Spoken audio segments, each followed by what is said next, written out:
Hey, welcome to Dragonmount DIY. I am Mashiara or Maureen. Thank you so much for joining me. It is a special JordanCon weekend, and so we're going to celebrate that a little bit, even though unfortunately I'm not there this year. But welcome to Dragonmount. Dragonmount is a fantastic place for learning all about Wheel of Time, the books, and the TV show, making connections with other fans, and just having a great time.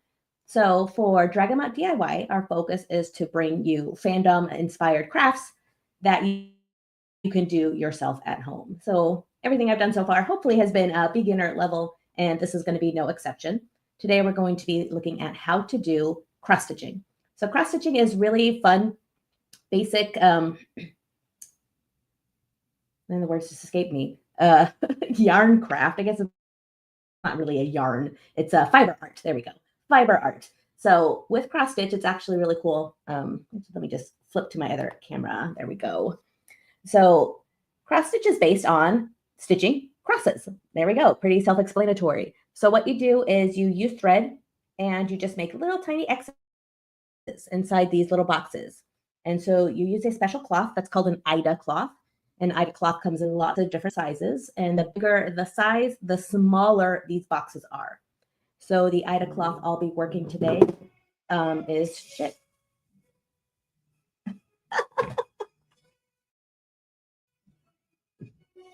Oh my God, I'm so sorry. That's super inconvenient. I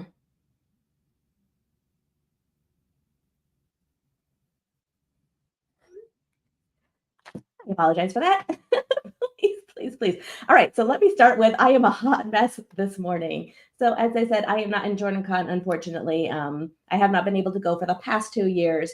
And the reason why is because my dream vacation, which is JordanCon, and my spouse's dream vacation, which is the Turner Classic Movie Film Festivals, have landed on the same weekend the past 2 years.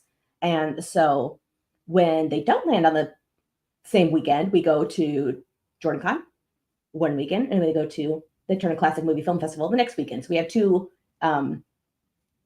vacations in a row, which is awesome, really. But since they aligned this year, unfortunately, I am here in Los Angeles instead of at JordanCon with my fellow Wheel of Time fans. So I am in the hotel room at the Hollywood Roosevelt Hotel, and I am not at my house. I don't have everything I need. I am winging it, and so I apologize if it's going to be a hot mess today, but it's okay. We're going to do our best. And you'll still be able to see lots of amazing crafts, and the demo or tutorial on this is going to be easy peasy. You'll be able to follow along at home. So I apologize for that. So if you're just joining us, welcome to Dragonmount. It is a special JordanCon weekend. Next year, my plan is to be able to do this live at JordanCon.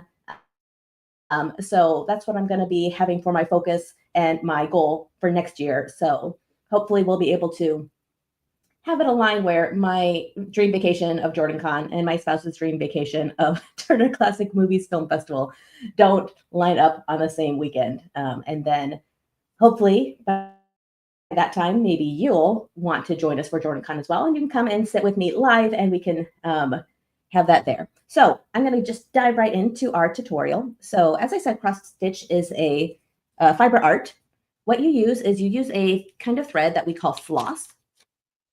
And there are lots of different kinds of floss, but the most popular kind is this DC. Oh, this isn't even that same kind. DCM is the most popular, but let me scooch that out of the way. There we go. So it uses a floss, which is made up of 6 tiny individual strands. And so if you break the yarn apart, you can see it's made up of 6 tiny individual strands. And so when we're cross stitching, we don't use all 6 threads. It makes it too thick. So typically we use 3. So anytime we grab our yarn or our thread, our floss, we're going to pull it apart until we only have 3 pieces. So the one I am going to focus on, if you are watching on YouTube, you can see that the links to all the charts I have are there. I have quite a few. So obviously they are not named after Wheel of Time because of copyright infringement. So the Aes Sedai characters I named, gosh, I don't even remember. Blue magic for the blue Aja and yellow magic for the yellow Aja, etc. And then I do have a 4 of the main male characters. So there's dragon magic, you can see is Rand. There is fox magic, which is Matt. Wolf magic, which is Perrin. And then I did do fighter magic, which looks like Lan. So the one I'm going to show today is going to be this one, which is Matt. The reason why I wanted to do this particular craft during the JordanCon weekend is because a couple of years ago, my sister and I actually did this as a JordanCon class at the Makers track. And so it was my very first time instructing crafts at all. So it was a little overwhelming. It was a little bit scary, which you wouldn't think just talking about crafts is scary. But when you have other people that are, learning from you, it is a little bit tricky. I think this was even before I was a teacher. So I've gotten a lot better at instruction the past couple of years. And so when we presented this at JordanCon, it was, again, a kind of a hot mess. I went in thinking I had all the materials, and I did not have all the materials. And, it's just tricky when that happens. But luckily, we still had a fun time. Everybody was able to complete this Cross Stich 8-bit Wheel of Time inspired character, and it's still a lot of fun. So unfortunately, sometimes we just have to go with the flow. Trial and error, try again is something I like to say to my students at school. So what we're going to do is we're going to go ahead and get started. The materials you're going to need, let's put Matt away for now, are an Aida cloth. I am using 11 count. Okay, so the stitches between, the distance between the holes is much bigger than some of the other ones. Okay, you are going to need an embroidery needle. Okay, so notice this is a cross stitch needle. It has a blunt tip so that it goes through the holes a lot easier than if it was pointy. If it's pointy, it has a more likely tendency to go through the square instead of through the hole in the middle. All right, and then we are going to need our yarn. So I'm going to do matte. So I have, the green I have is a little bit iffy. I do not have gray, of course, so I come again unprepared. I thought I had all the colors I needed, and unfortunately I don't have gray. So I am going to use like a steel blue, and that's okay. I'm totally okay with that. So when we start this, we want to try to get, can I move Matt out of the way? I cannot. Okay, that's fine. So we want to try to get Matt a little bit centered, but the important thing is just making sure we have enough space at the top and the bottom and the sides to fit him. Okay, and he is going to be about the same size as this Aes Sedai. This is a white Aja Aes Sedai. You can't really tell because she's pink, because it's really hard to show white on a white Aida cloth. But they have different colored Aida cloths, which I should probably do a white Aja on that instead. So he's going to be about this big, not too tricky. And then once we get him, so if we want to focus on getting him just in this upper area, we can trim him later. And then for that, we do want to use a Fray Check. Okay, so a Fray Check is a liquid seam sealant. So what you do is you put it on the edges, and then it hardens and it acts like a glue. Okay, and it's see-through, so it dries transparent. So it just gives you nice clean edges. So this one I did not use Fray Check, and you can see these little pieces are starting to come off. Sorry, you can't see. There we go.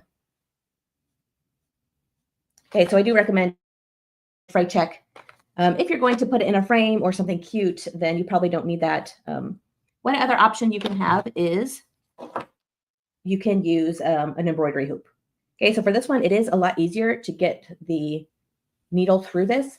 But since our cross stitch is so small, and this might be a little bit cumbersome. So I'm not going to use this today. Instead, I'm just going to use a tiny little piece. So if we look at Matt, we can see we're going to start in the top left corner. Can you see my mouse? I don't know if you can. With his Ashendare. So I'm going to start with my gray color, which is kind of like a slate blue. Okay, so it's going to look like this. All right, so when we're dealing with cross stitch, we don't want a string that's too long or else it gets tangled. And you don't want a string that's too short because then you have to replace it all the time. So instead you want just kind of like a happy medium. So maybe like yay length. Okay, it's much easier to add lots of threads than it is to untangle one really long one. All right, so with the thread, okay, so as I said, it does have 6 different threads that make up this floss, embroidery floss. So what you do is you kind of pull them apart and you pick 3 of them. 1, 2, 3. So basically we're splitting it in half. There we go. Okay, so you can see I have 3 here. Can you see that? Oh my God, it's so hard to tell. And then I have 3 here. So what you do is you pull it. Hard to tell, but I'm just pulling it across. Oh my Lord.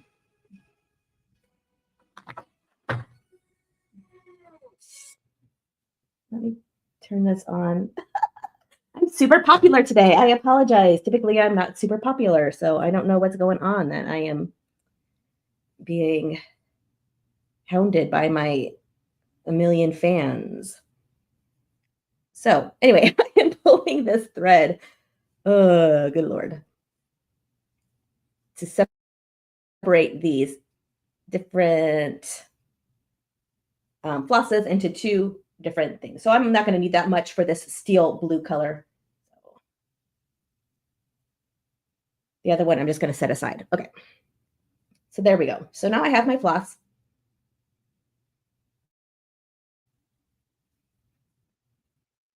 Okay, looks like this. So now what I'm going to do is I need to put it through my embroidery needle. Oh my God, this camera sucks. I apologize. I'm just like winging it today. Come on, focus. Focus, focus, focus.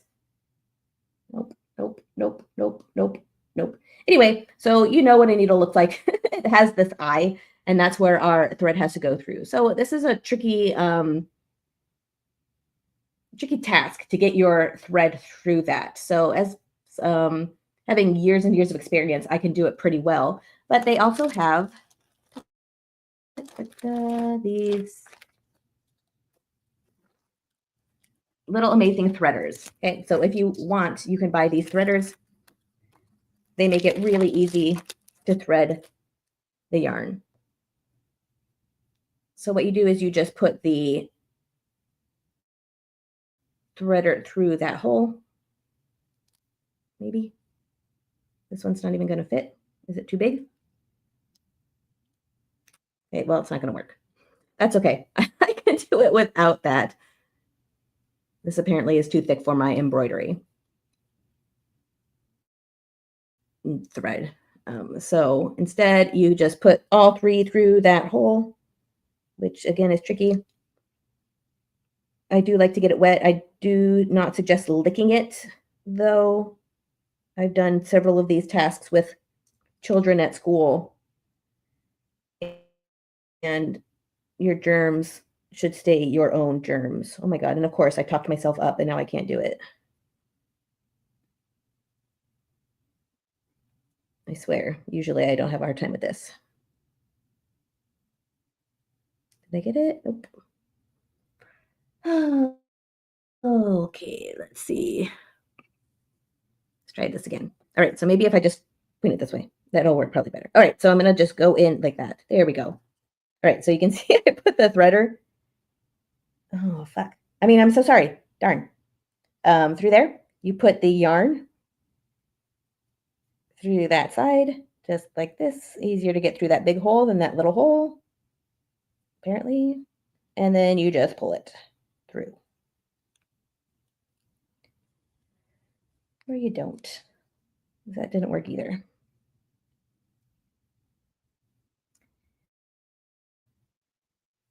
Okay, we're going to try again. All right, so sometimes if it gets a little bit too frayed, you can cut it with some scissors and make it a little bit more straight. Why the? All right, sorry, into my mouth it goes. Not typically something I advise, but we got to get this thing moving. Oh, maybe my needle's just too small. I wonder if I have different sizes. Ta-da! Finally, I got it. Oh my Lord. Okay. So after several minutes of doing that, we finally got the yarn through the needle. All right, and so now we're ready to go. So typically what I like to do is you go to the end and then you're just going to tie a double or triple knot. This will make sure it doesn't come out the other side. There are other ways you can attach it, and if you have a favorite method that's not this method, please feel free to use it. There are ones that include not as many threads to weave in at the end, but this suits my purpose today, so I am fine just tying it in a knot. All right. All right, so we're ready to go. So we don't tie it here. So that's a common mistake that, especially when I've done this with children, they like to do. They want to tie this in a knot so it doesn't come off. But what you do is just make sure this is far enough down that it's not going to come off once you pull it through. Because if you tie it in a knot, it's going to be really difficult to get off later. All right, so let's go ahead and take a look at our mat picture. All right, so you can see Matt, looking at this diagram, is 18 stitches going across, and then 24 stitches going down, and then there's one whole row of no stitches all the way around the outside. Okay, so Matt's technically going to be 16, and his height is technically going to be 22 if we subtract 1 from each of those sides. So what I'm going to do is I'm going to see where my corner is.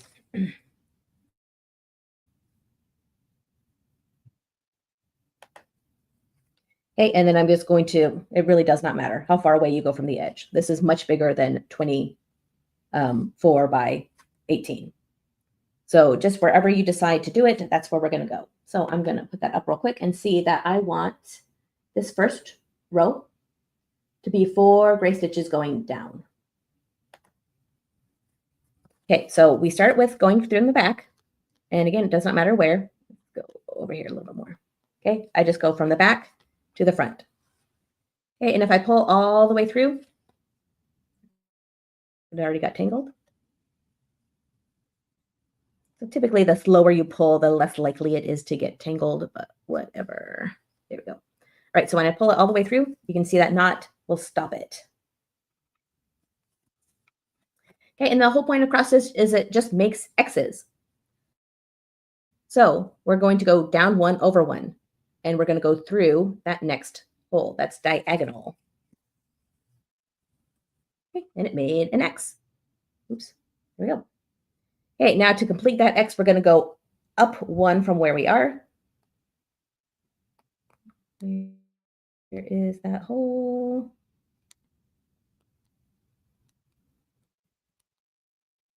Nope. Okay, this is also something that requires practice. And if you use it more, you do get better, I promise. Come on, one more to the right. There we go. All right. Then we go up through that one. And then we just complete the X going down.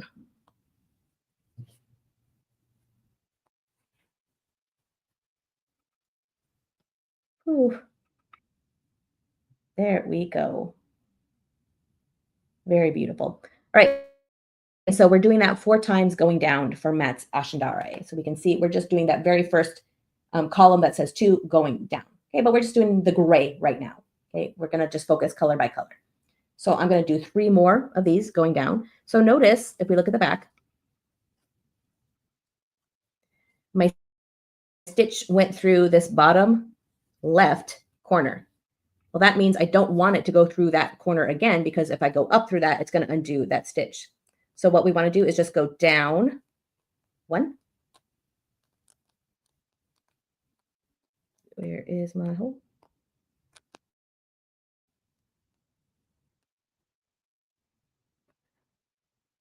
It's right there. It's just not going through. There we go. So I'm going down 1 hole, jump, and then I'm going to do it in reverse. So I'm going up now. Pull it down.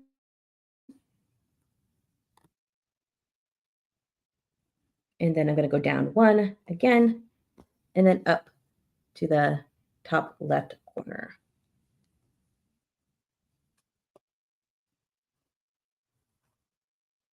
All right, so it might be a little bit tricky to see here.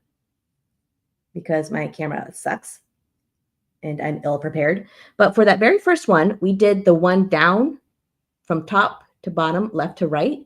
And then we did the one from top to bottom, right to left on top of it. For this one, we did the one from top to bottom, right to left first, and then the one from top to bottom, left to right second. So it alternates. So this one, we have this stitch going on top that goes diagonal this way. Ugh. I can't get it to zoom. I apologize.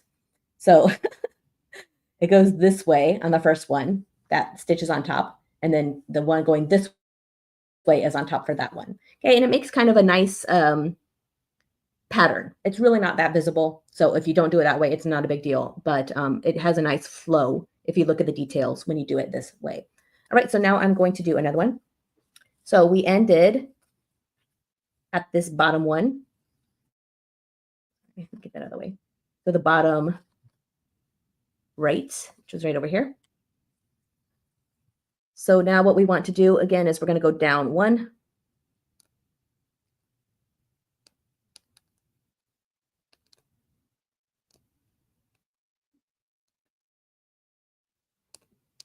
I can get all the holes except the one I want. Okay, and now we're going to go diagonal to the top. Pull it through. Go down one.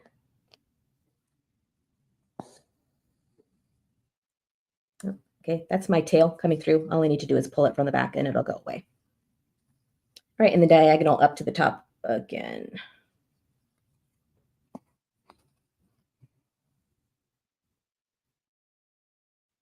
Okay, so again, this top one, the top thread goes this way. The next one, the top thread goes that way. And then this one, the top thread goes this way again. Okay, so it makes a really nice little textured pattern. All right, so we ended right here at this corner. Sorry, at that corner, I believe. So we're going to go down one.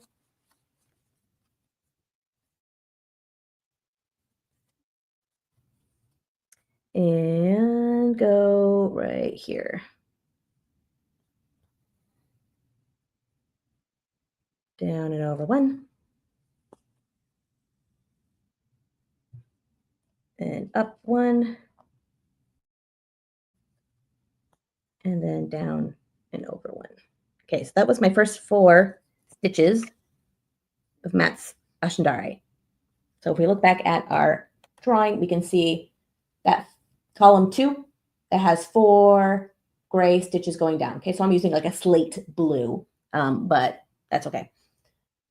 So now what I need to do is go to column 3 where I have 5 gray stitches going up. So I just need to go to the next column over. So I'm going to start with the bottom right. And again, it does not matter the direction you start, the direction you finish. Eventually you get like a flow, and it'll feel a lot more rhythmic once you get going. All right, so now I'm doing 5 up, going sideways. All right, so here I had my group of 4 going down, and now in this one, I'm going to go 5 going up. So it should be 1 higher than this column. So I'm just going to do that same thing, just do my stitches going up.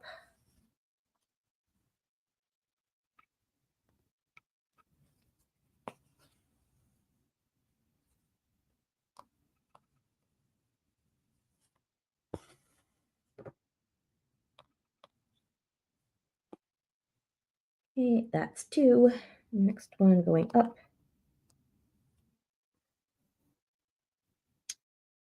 And when we go side to side, it is a little bit easier to see this pattern in the top direction, there we go, of the stitches. So when you go side to side, the method's a little bit different than if we're just doing one. And I guess we could have done 2 rows. That's okay. There's no right or wrong way to do this. It's just, you know, finding what's most comfortable for you. And that's the fun thing about art, is whatever you want it to be, it is.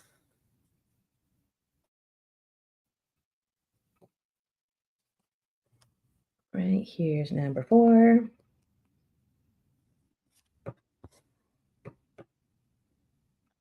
And I just need to do one more up on this side.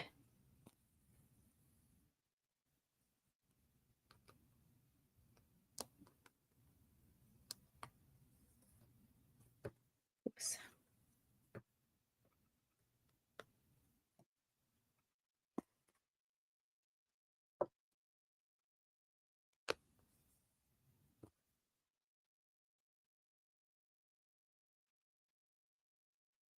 All right, that's our last stitch of the gray. All right, so there we go. We have the top corner of Matt's Ashendar. Let's pop that up. All right, so you can see we have 4 going down in column 2 and then 5 going down in column 3 with the gray part a little bit higher on the right-hand side.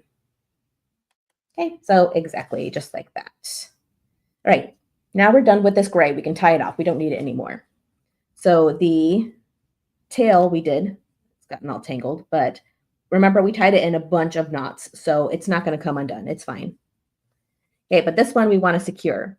And so how we secure it is we just go underneath the threads in the back. Okay, you won't see those on the front at all. They're just underneath the threads in the back. Okay, and you just do that a couple times, changing directions, going, a couple different passes.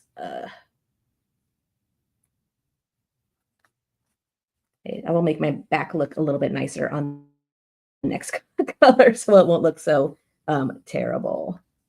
All right. That looks good. All right, we're going to cut our thread. We don't need the gray anymore.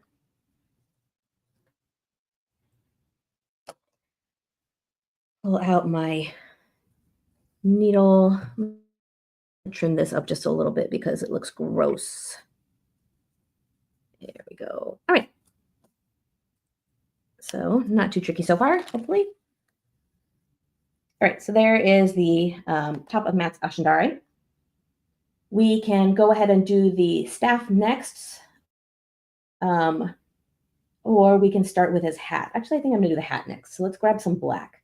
So the good thing about this is it's just kind of about relationships to each other. So if you can see my Ashendari next to Matt's Ashendari, you can see that in the row going across 5, that's where Matt's bottom of the hat starts. So we can see that's 2 rows up in our gray.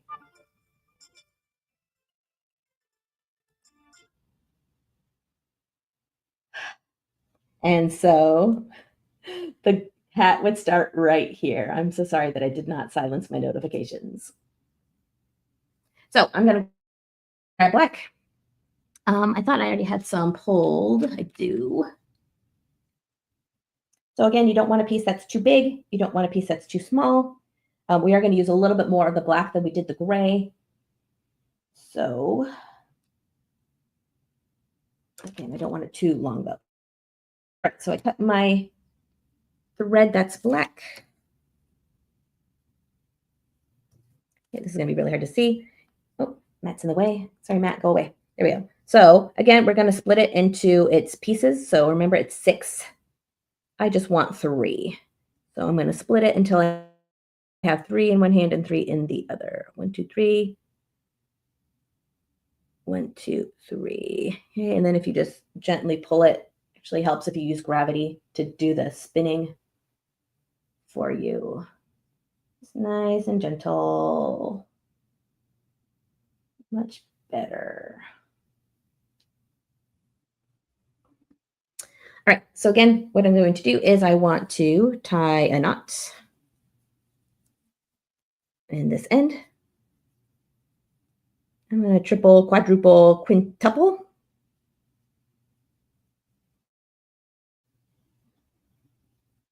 Just to be extra sure. All right, then I'm going to get my thread on my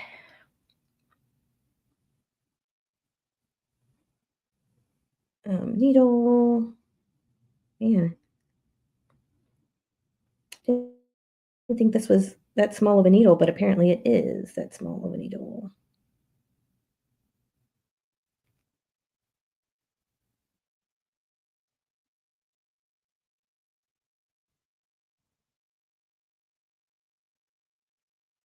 Nope.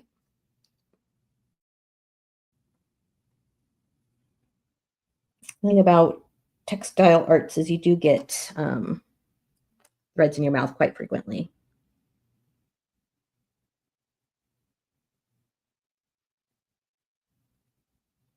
There are some other tricks to getting it on, which I've seen online, but I can't seem to figure those out. Honestly, typically I'd never have a hard time with this. Okay, there we go. I got it. All right, so now I've got my black thread all ready to go. All right, so if we look back at that picture of Matt, we can see that his hat starts 1, 2, 3, 4 down from the right side of the Ashendari. So I'm going to count 1, 2, 3, 4 down, and then I'm going to do the bottom of the hat. And then I'll show you the technique we use when we go from side to side. All right, so I'm going to go down 1, 2, 3, 4. So Matt's hat is going to start right here. Okay, so I'm going to pull it through. And just like before, I'm going to go up to the top to make my diagonal. Oops, I'm sorry, I wasn't on screen. I apologize. All right, so here's where it gets fun. So instead of completing the X going this way, we're just going to make a line of diagonals going this way. So we're going to do all the diagonals going to the right, the number of stitches we need, and then we'll complete the diagonals going left to complete the row. So for the bottom of Matt's hat, we can see we need 1, 2, 3, 4, 5, 6, 7, 8. Okay, that's 10. 11, 12, 13, 14. Okay, so we need 14 diagonals. So there's one diagonal. Okay, so I just go down 1 from where I landed. And I'm going to go diagonal again. Okay, so we're just making the swishes to the right. And I need 14 of them. So that's 1, 2.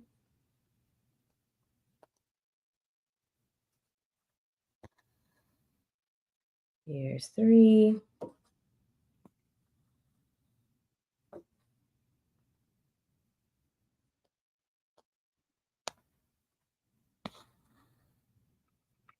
And then we got 4.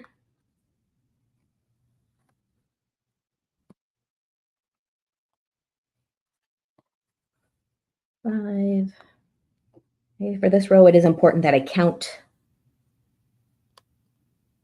For the other rows, we can just use the landmarks or location to help us. That's 6.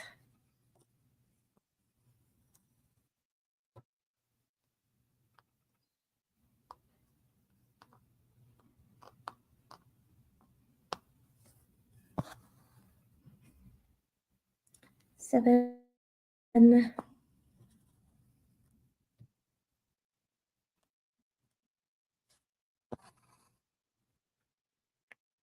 8.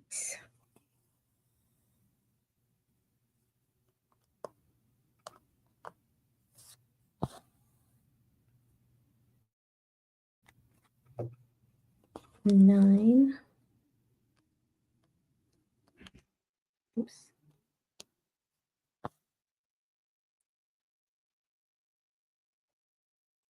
10.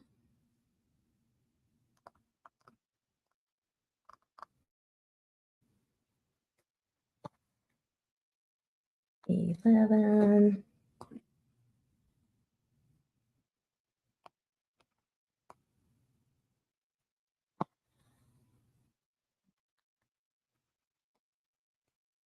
12. Almost there. 13.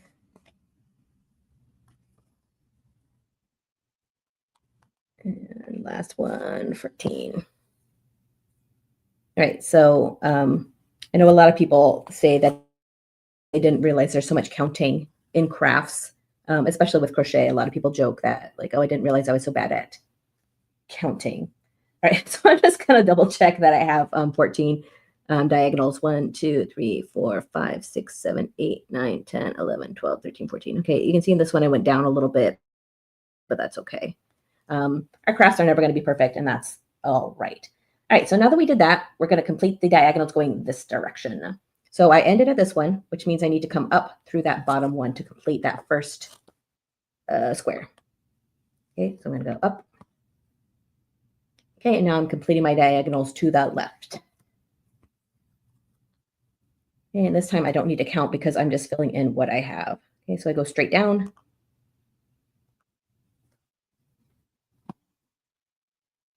And fill in my diagonal to the left. And go straight down.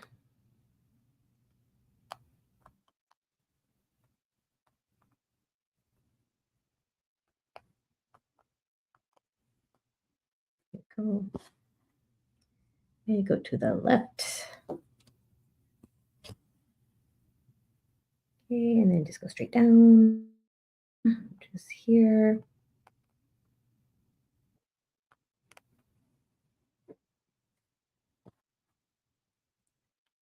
Diagonal. Okay, we're going to do this all the way across. So just pause real quick. If you take a look at your back, okay, notice my stitches are just nice and aligned. So that's typically what we do. Even here, you can't tell because I got that all jumbled. But typically the back is just going to be up and down, up and down, up and down. There'll be occasional ones where we need to skip a couple stitches where you'll see a diagonal going down. But typically it's just straight up and down. Okay. Again, it gets like super rhythmic, just nice and easy. And it also helps if you're holding it a little bit closer to your face. Mine's kind of far away from me, which is why I'm having a little bit more trouble. There we go.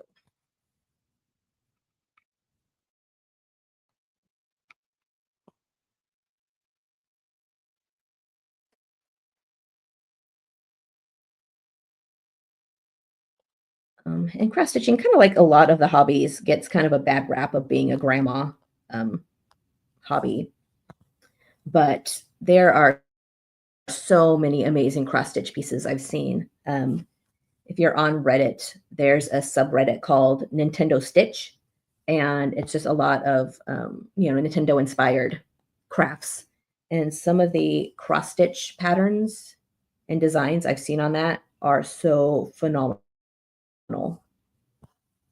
It does take a lot of time, though, as you can see. This is taking a while. But if you need something to busy your hands, but something that's little, look at how big the square is. This is very tiny. And you could fit your yarn in just a little bag. So this is very mobile. If you got a long commute or something you need to do on a car ride or airplane or whatever, this is a good thing to do for that. All right, we're almost all done with this.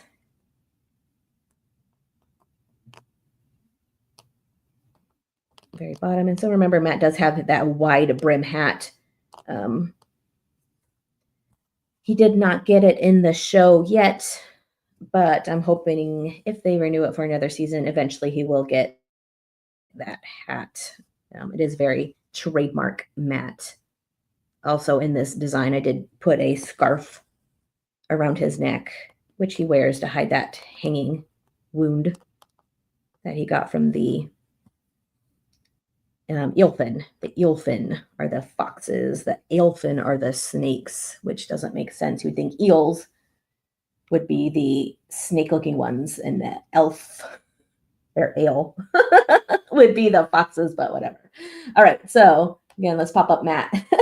So here's the Ashendare, and then this is the bottom brim of his hat. Okay, so notice on his the brim is wider, and then the next row is going to be 2 in on either side. Okay, so that one's just going to be 10 long, so we're losing 4 stitches. So this is one of the times we're going to go diagonal. So the next part is going to be 2 in. So I'm ended over here on this side. So I'm just going to be 2 boxes in. And I'm going to go right here. Here we go. Okay, and same thing. I'm just going to do my diagonals going down. And then I'll do my diagonals going up, coming back. Okay, so you can see I'm 2 boxes away from the brim. So now it doesn't matter. I don't need to count specifically. I can just use like, oh, I need to know I'm going to end 2 from that edge. If you were able to watch the Filet crochet, pretty much the same thing. It gets to a point where you can just use the distance to or from another stitch to help you. And this helps a lot with cross stitch if you're doing a more complicated pattern. This one's very simple. And I know Minecraft right now with the Minecraft movie is pretty popular. So if you did something like that, that would also be pretty simple. But some of these amazing ones, they have like a million different colors. It gets kind of tricky keeping it all straight.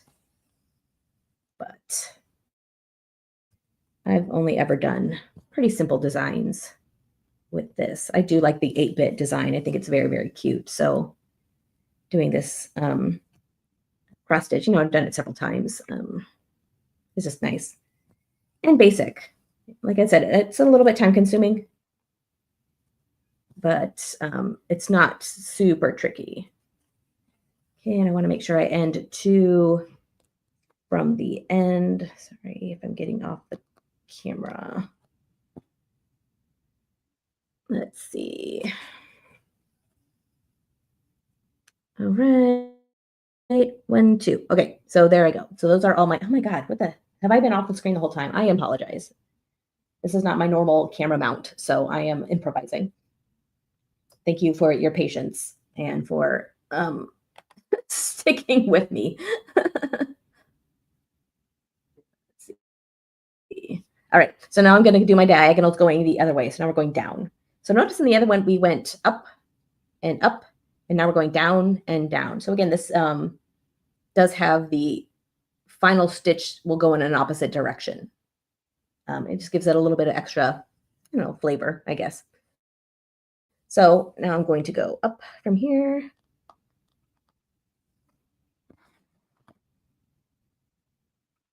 And down over here. I wonder if I move this way, if that would help. Give me a second to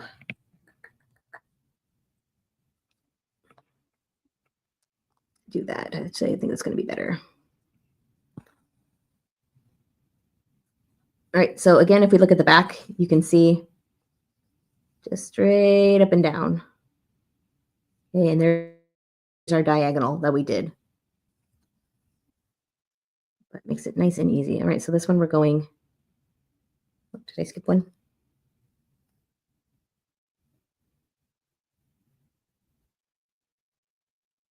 I think I did. I apologize. Let me go back through.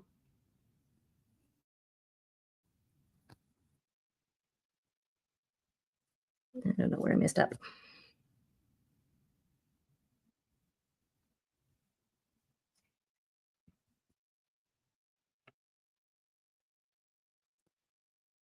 I don't quite know what I did. Oh, I see. I skipped one. I did skip one. Okay. There we go. Sorry. So make sure we're going 1 down and 1 over. I skipped 2. I went 1 down and 2 over like a knight in chess. That's not quite right. Okay, so we're just going to go down. And in the back, we just go up. And then we go diagonal down. And then the back, we go up.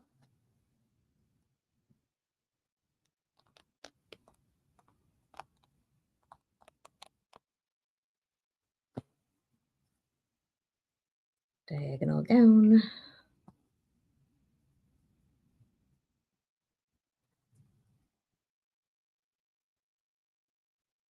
In the back, we go up.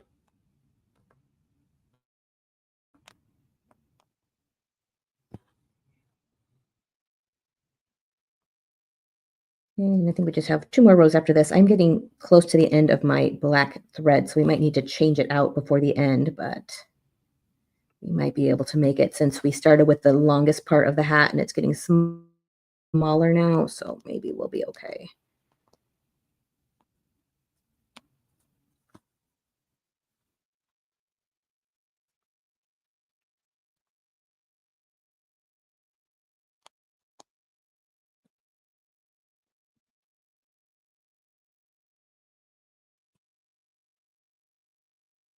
I've also seen people who Cross Stitch a lot. They have a really cool way of putting the needle down through the one and then up through the next one in one motion. I've never been able to perfect it, but let's see if I can get it. So it goes down and then they fold it and it just comes up through this one. And it's just one nice, easy motion. So you just go like that.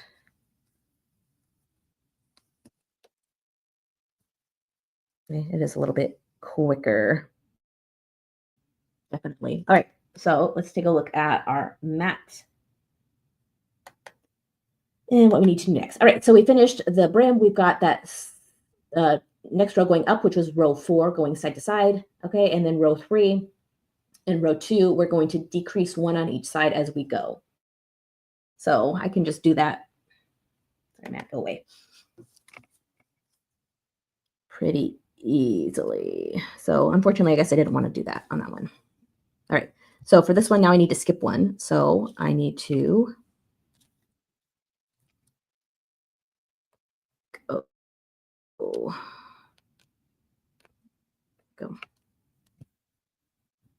Okay, so I'm going to just go diagonal down. Okay, again, this does not need to be perfect. This is just something for fun. Something that just makes my Wheel of Time living heart so happy. So I've done several mistakes already, but the important thing is just to keep going.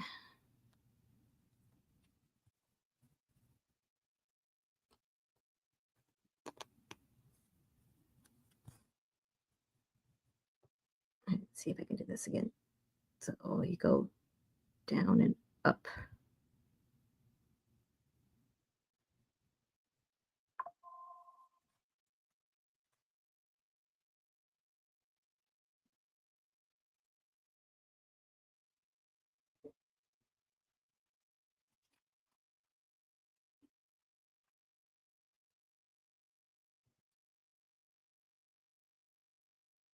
So back in the day, I actually got into cross stitch way before I got into a lot of other arts.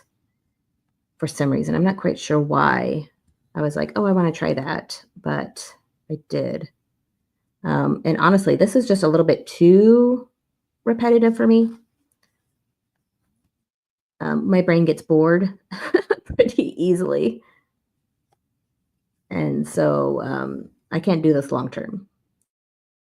Like, yeah, here and there, a little cute project like this, awesome, I love it. But to sit down and do a massive, ginormous piece is just like, oh, my brain would shut down.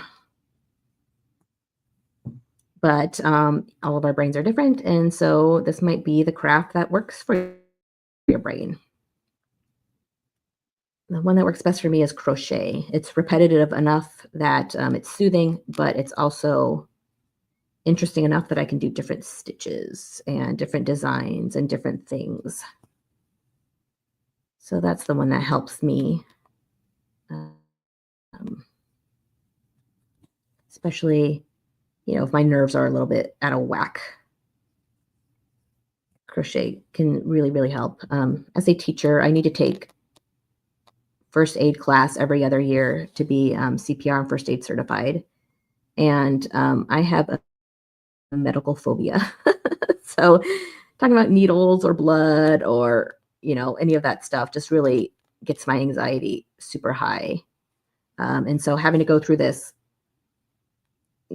training every other year, it's difficult for me. I don't like listening to it. So at the start of every class, I just tell the instructors like, hey, I'm going to crochet because it helps me keep my fingers busy. I'm listening. I just don't want to, I can't invest all my brain power into this or else I'm going to throw up or pass out or something. It's super gross to me. All right. So there is that next part. And then we've got just one more row of the hat. Oh, whoops, I went too far. Should be one less than that. There we go. There, that looks better. All right, and now I need just one more row. And again, it's going to be one in. So I'm going to start here. I can get it. And I'm going to go diagonal across. Oh, I think we might be able to make it with this long thread. This is what we call yarn chicken. I guess we can call it thread chicken for cross stitching, but it's like, oh my gosh, is it close enough to work, or am I going to have to add another piece of yarn for just 2 more diagonals? We'll see.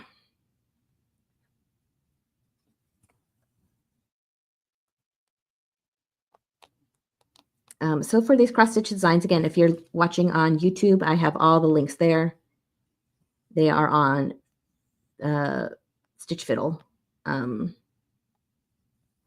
which is a great program for writing any of these designs. So cross stitch, or the filet crochet worked, or a Graphgan, or any type of those things. It's really good for pixelized images. So you can go on there, you can download those. I did all the Aes Sedai, like I said. So even the Black Aja is there. But then I did the 4, I guess, main male characters, Matt, Rand, Perrin, and Lan. But I didn't do any of the main female characters. And so maybe that's something I'll have to do next, is to try to make one that looks like Nynaeve and one that looks like Elaine and Avienda and Egwene and Min, I guess, would be our main female characters. Oh, and Moraine. She's pretty important. Oh, looks like I'm going to make it.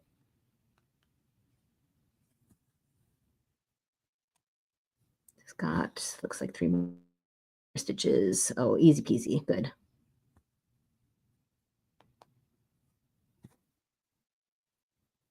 All right. We do have more black with Matt's scarf. I did do that in black as well, I think. So we can take a look at that and see just if that's going to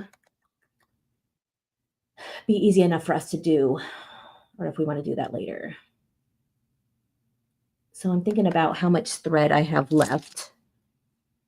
I bet you I can do it. All right, so since I have black on my needle, I'm just going to go ahead and skip down a couple rows and try to do that scarf on his neck. So if it doesn't work, whatever, but I'm going to give it a try. So here, I just need to figure out, in relation to his hat, where is his scarf? So let's check and see.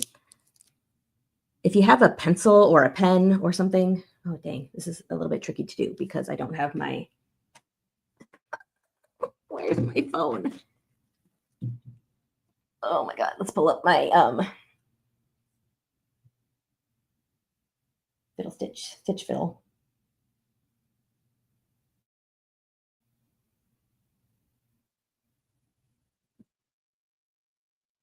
So I can look at the image that's not on the screen. Let's see if I can get it. Actually, I'll just take a picture of what's on the screen, and that'll be easier. Oops. Sorry, he went away. All right. There we go. All right, Matt, go away for now. All right, so if I take a look at the hat, so I can see this left part where the brim meets the top of the hat. I have 3 boxes of his hair. And then I go down 2 more boxes. 1, 2, that's white. And then if I go 1 box down, that's his shirt. And then 1, 2 boxes to the left is where the scarf starts. Okay, so I'm just going to put an X right here and then count again to make sure I got it right.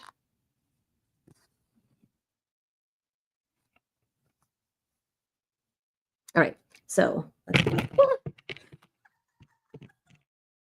oh my gosh, that's my messy yarn thread stash.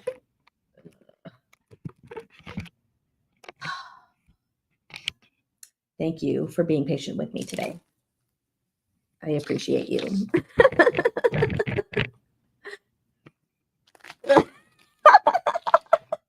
right, moving on. All right, so let's take a look at Matt one more time. Let's pull up his pretty picture. All right, so where I put the black dot, I'm going to count how many spaces down it is from the hat now. 1, 2, 3, 4, 5. So it should be 1, 2, 3, 4, 5. 1, 2, 3, 4, 5. Perfect. All right, and then how many spaces from the brim should it be? 1, 2, 3, 4. Okay, counting over. 1, 2, 3, 4. Perfect. Okay. So a lot of times it is just double checking and then using that spatial awareness for confirmation. All right, so that's that first part of his scarf. I'm going to go down. Yeah, that's fine. So I'm going to go down and do the next part, which is just 4 stitches going all the way across. So I'm going to do my diagonals going to the right, and then I'll do an X on top, and then I'll do my diagonals going to the left, and then the bottom 2 rows. Okay, so it's just 4 wide.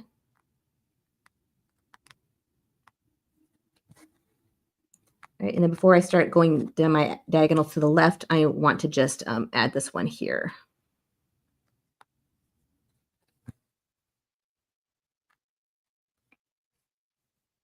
Just since I'm over there, I'll have to carry less yarn. Here we go. Okay, and I'm going to go down here and do my diagonals to the left.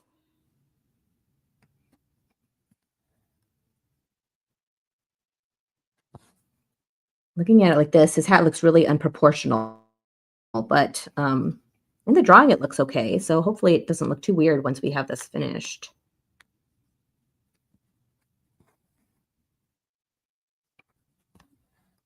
All right, one more. All right, and then I have 2 going across for 2 rows down.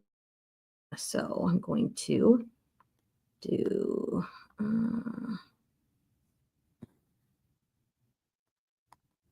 1, 2,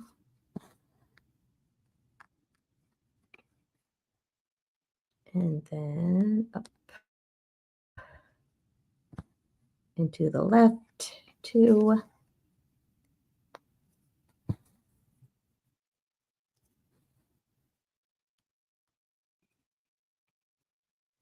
And then up and to the right 2. It's like riding a bike. It's coming back to me. You get in the swing of it.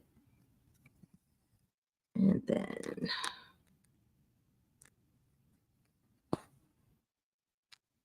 that last 2. And look, we had plenty of black yarn left. Fantastic. If you did not have enough black yarn left, you would just tie it off like we did with the blue one, or sorry, that great slate gray, slate blue, whatever. You would just weave it through and then just attach a new one. Right, so there we go. It looks like he's got a beard, but that's okay. So I'm all done with the black. Yes, I don't need any more black for Matt. We can pull it up and double check. I'm done with the black. I've got 2 different colors of brown, but I think I'm just going to use the same color for all of those. And then green and then skin color. Yeah, so really only like 4 colors for this one. Okay, so what I'm going to do is to tie this off. I'm just going to go through my up and down stitches, my vertical stitches. If you want to tie it in a knot, you can as well. Secure it a little bit more. But unlike, crochet, which you might wear, or, it might bounce around a little bit if you're using it as a purse or something, cross stitch typically we just, use for decoration. So I'll probably just put mine in like a, oh no, actually this one probably will get mailed out to somebody. I want to give them to Tom to give away in our Dragonmount Live segments. So I think our Patreon listeners or subscribers or Patreon patrons can win some of these things that I've been crafting. All right, so it looks like a beard, but that's okay. So let's go ahead and move on to brown. We got a lot of brown. Or should we do face color first? Let's do brown. Okay, So I'm going to grab brown. I have two different colors of brown, but they're both really similar. So I'm just going to do them the same. So I grabbed, the color is called 433. No, 434. And then I also have 433, which is almost identical. Okay, so again, I'm just going to grab a piece. We're probably going to have to get more thread for this one because there's a lot of brown. Right, so I am going to split my threads.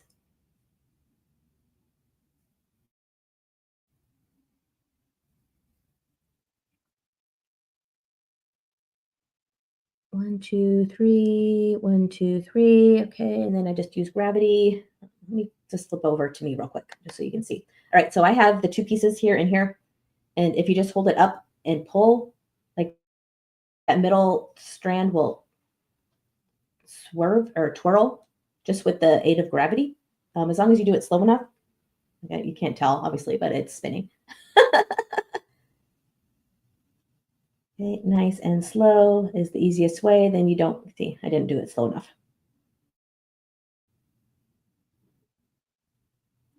A little bit, we're almost there. And we got it. All right, moving on. All right, so now what I'm going to do, same thing. I'm going to tie a knot in my thread. My floss, embroidery floss is what this is called. Yes, thread works. I typically call anything that's textile art yarn, but this is technically not yarn. All right, now we go ahead and try to get this onto our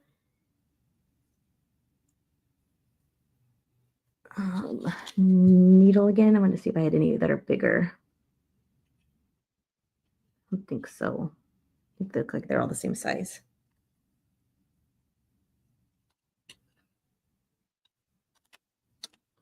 Let's just check and see. All right, I strongly discouraged you from putting it in your mouth, but now I'm going to say just put it in your mouth. It's just really gross when I was working with kids and doing this, and I was like, oh my God, gross. It's the best way to do it, but with kids, you don't want them putting things in their mouth. All right, so I've got that all set and ready to go. All right, so now we want to do all the brown. So in the, let's scooch that out of the way. In the chart, if you take a look at it, they have two different browns. His hair, it's one color brown. His pants are that same color brown. And then his eyes and the ashendari spear part are a different color brown. But I'm going to do them all the same. It's okay. Again, it's doesn't need to be perfect. It's just for fun. It's just for you. It's just expressing your love and your creativity. So, oh, sorry, looking at that. So if we take a look at the hair, so I'm going to start with the hair and the eyes, and then we'll move over to the ashendari stick, go all the way down, and then we'll move over to his pants. Okay, so there's kind of like a, we can plan it out first. So I'm going to start with the hair on the right. I'll go to his eyes, the hair on the left, ashendari going down, and then over to his pants going up. So I want as minimal yarn on the back as possible. Okay, you can see that going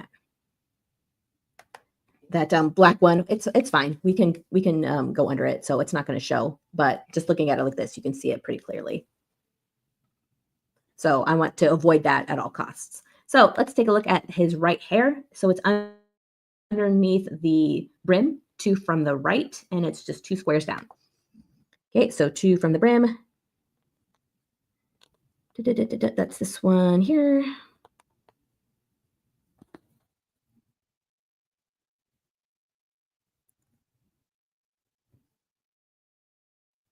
And it's only 2 down. So just 1 diagonal, go up, complete that square.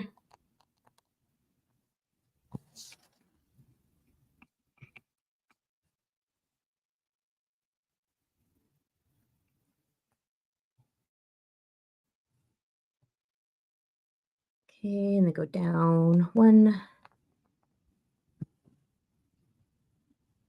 diagonal up.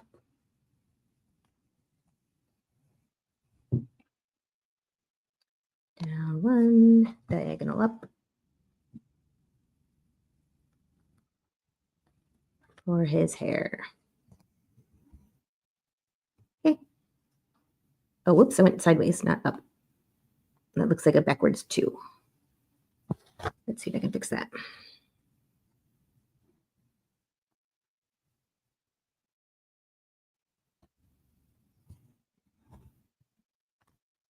There, that looks better. All right, so we have his hair. Okay, now if we want to do his eyes, it's just over from the bottom of the hair, 2 to the left. All right, so I'm going to go 2 to the left from the bottom, 1, 2, and do his eyeballs there. Okay, just double check that it's only 1 below his hat. Yes. Ooh. Okay, and it is, again, just 2 going down. Oh, this is a really good thing to think about area. I'm all the time thinking of interesting ways so that I can teach my students math concepts.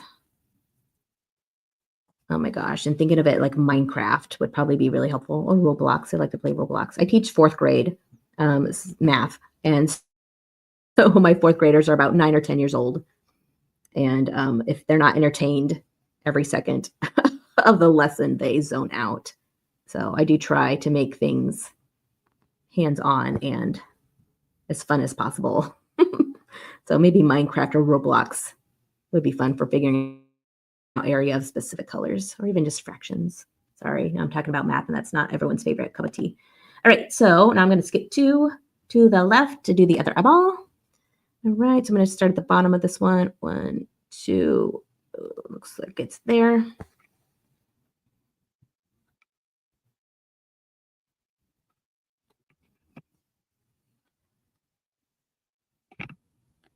And then go down and up to the right.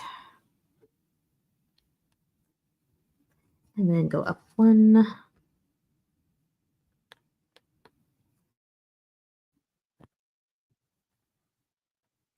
Down to the left.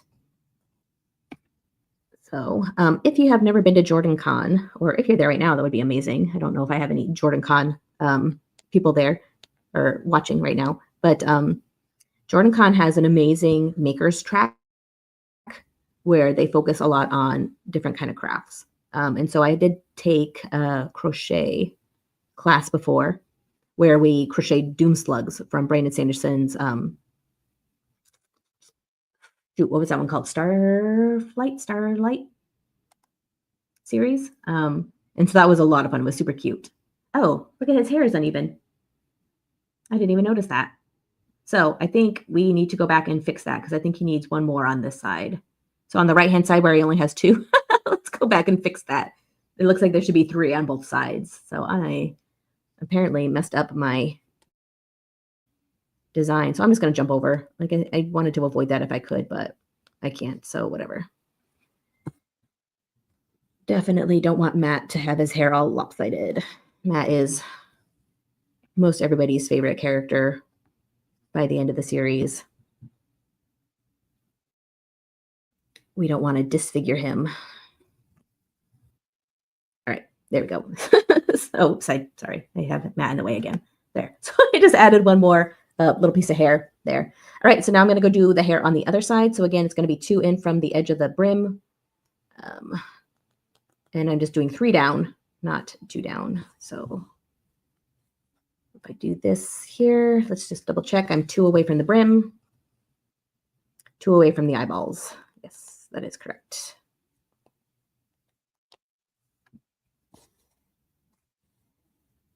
Okay, and when you put a solid background behind the Aida cloth, these straight strands in the back aren't noticeable. So if we do cross, no big deal. It's just I like it when we don't. We can fix it in the end. Typically, you put it over a, like a cloth, like a plain white cloth or whatever. Okay, that's that one. 1 more for his hair. This is starting to look at least like a person. That's not Abraham Lincoln. It was kind of looking like an Abraham Lincoln beard for a little while. but now it's looking more like a not Abraham Lincoln. All right, so we got his hair all done, his eyeballs all done. Okay, we're going to move over now to the ascendare. So the ascendare starts at the bottom of the gray part and goes all the way down to his feet. So let's count how many rows we got. 1, 2, 3, 4. That's 10, 17, it looks like. So I'm going to do 17 rows going down. So I'm going to start over here.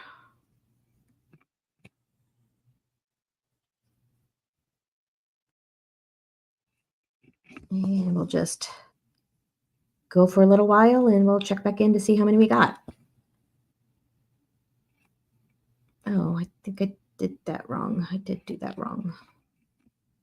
Oh, whatever. Okay, again, like I said, there's no right or wrong way to do this. I just completely messed that up, but that's okay. As long as I've got X's on the front, totally okay. Actually, I want to combine cross stitch with crochet, which I've seen done. There's an amazing crochet artist who does this with a lot of fandom things like Stardew Valley and Legend of Zelda, where she does a crochet background and then she'll use yarn to cross stitch on top of it. And it's absolutely gorgeous.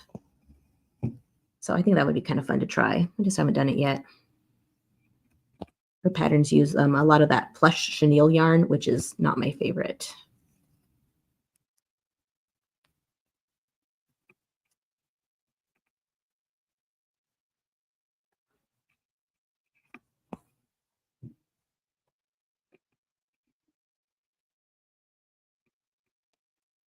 And so we had our Wheel of Time season finale last week, which was really fun. I super enjoyed the finale, but I was very sad that it was over. 8 episodes doesn't seem like enough for a season. But I'm really hoping that they'll pick it up for season 4. Hopefully 4, 5, 6. I think the showrunner, Rafe Judkins, I think he can get the whole story done in 6 seasons. Obviously, it'd be better to have more. But I think if they just sign another 3 years, I think he could complete the story satisfactorily. And I know a lot of people are not super happy with some of the choices. And, and I agree. There are some things that happened that I wasn't super crazy about. But it's just fun to see the Wheel of Time in a different format. When you read it, it's like you create these pictures in your head. But when you see it on the screen, it's something completely different. I don't know. It's just so magical. And it's amazing how quickly, the actors morphed into how I think of them now, So, I had this image of Nynaeve in my head, but now it's Zoe Robbins. And I had this picture of Rain in my head, but now it's Yosha Stardusky, I think is his name. Obviously Lan is now Daniel Henney, who is a heartthrob, of course. And even Rosamund Pike as Moraine did an amazing job. And I know when it was first announced, season 1, that she was going to be playing Moraine, like, oh, she's so tall. But when we're working with, what the heck? Such a different medium, a visual medium like this. It's, her height is not important to the plot. There's absolutely nothing in it that is based on her height. Like, there's not some super crazy scene where she's not tall enough to reach something, or some super crazy scene where she's so small she can fit through a tight space. It doesn't have any bearing on the plot. So, her height has no relevance. So I didn't mind that Rosamund Pike is tall instead of short, like a Carriehan. And it's funny that one of the things people talk about with Harry Potter is, that in the movies, Harry's eye color is not the same as Lily's eye color. And that would have been such an easy fix. And that one I can see, like, yeah, that kind of was a plot point, that her eye color was Harry's eye color. And that made, the finale with Snape and all that, a little bit more poignant is what I would say. So, but whatever. So all in all, I was super happy with this season. Season 3 was a lot of fun. I think it was the best of the seasons so far. It just it gets better every single season, I think. Leading up to season 3, I did rewatch 1 and most of season 2, and I don't know, it's just so nice to have Wheel of Time. I just think if you're, it's something you love, like you want to see it in any form, and so I enjoy it a lot. Maybe next they'll do like a Broadway musical, like Wheel of Time the musical. I think would be a lot of fun. Especially because that Manetheren song was so much fun.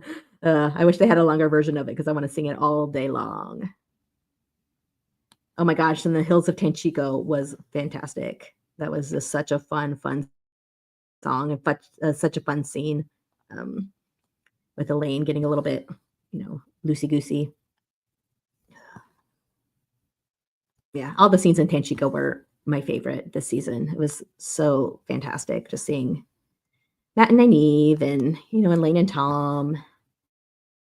And even Matt and Min was a lot of fun. So it was good times in Tanchico. Except for all the death and dying, of course.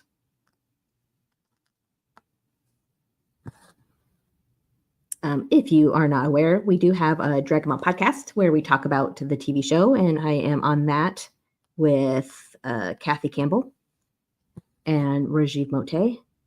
And it's so much fun after the TV show. We watch it and then we discuss, and just talking about this thing you love with people who understand is just so fulfilling. And that's why I'm really sad I'm missing JordanCon this weekend, because it is one place that, just kind of like fills your bucket, where you just go and it just is such an amazing experience. Just anybody you see in the hallway is there for the same reason you are.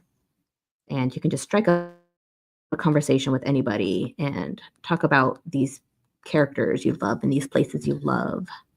I don't know, it's so much fun. So if you haven't had a chance to go to JordanCon, I highly recommend it. I think I've been 6 times or so.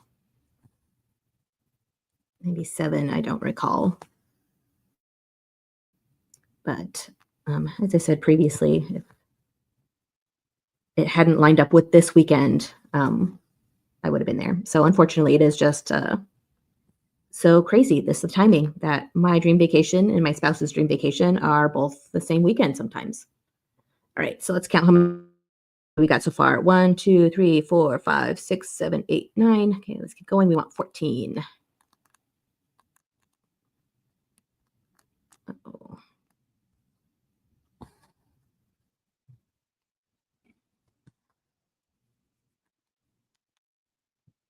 Oops. So one thing I am noticing is this is really hurting my hand. So it's been a while since I've cross stitched.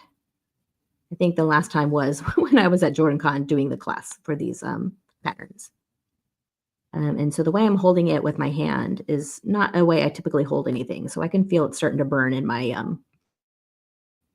whatever you would call that, my hand.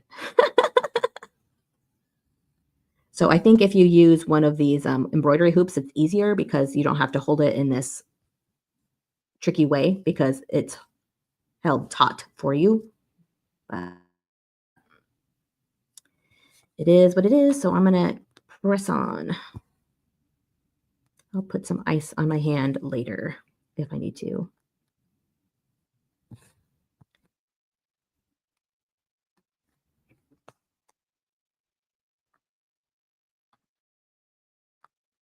So one thing we've talked about is what to craft next. And so obviously my my passion lies with crochet, but not everybody crochets.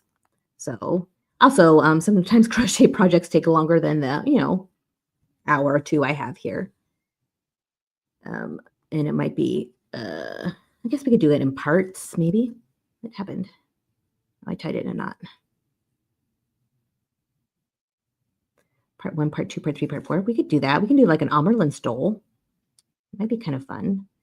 But I was thinking that I wanted to do some embroidery. In season 1, episode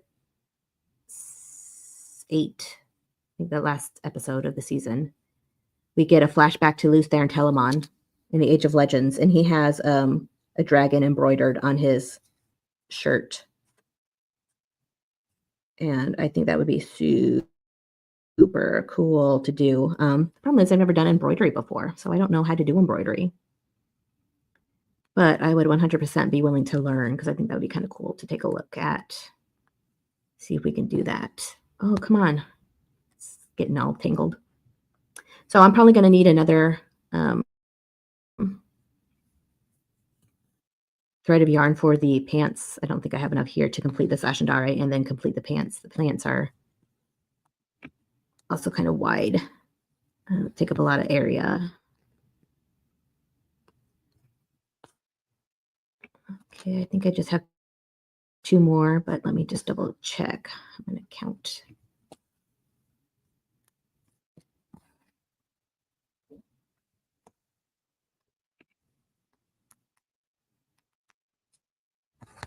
Maybe over the summer, we can do a special series where we do an Amerlin stole. We crochet it. Or an Aes Sedai shawl. That would be fun too.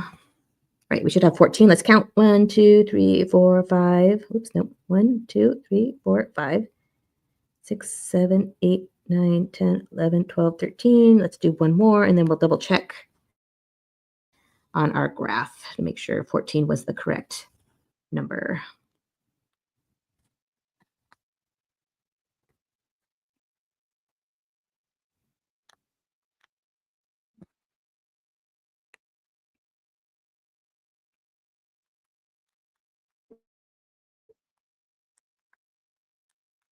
Oh, come on, there we go.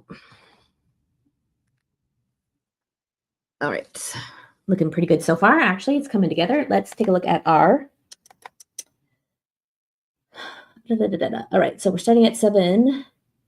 1, 2, 3, 4, 5, 6, 7, 8, 9, 10, 11, 12, 13, 14, 15, 16, 17. Okay, it looks like 17 to me. Double check I have 17. 1, 2. 1, 2, 3, 4, 5, 6, 7, 8, 9, 10, 11, 12, 13, 14. Oh, 17. I did 14, not 17. All right, sorry, we got to keep going. 14 and 17 are not the same thing. All right, so that's 14. We just need 3 more.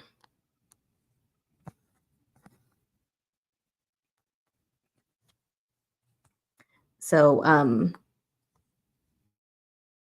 one of the great things about this, even just this live stream, is doing a craft with friends. I have not too many real life crafter friends. My sister likes to craft, but when we get together, we don't usually craft. It's just shopping or hanging out or whatever. And I love doing crafts with people.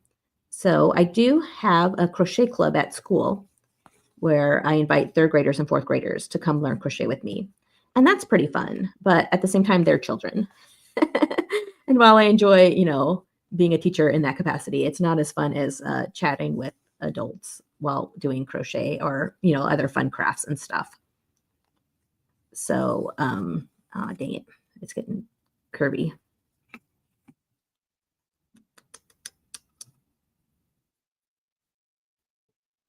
So just pull it real slow.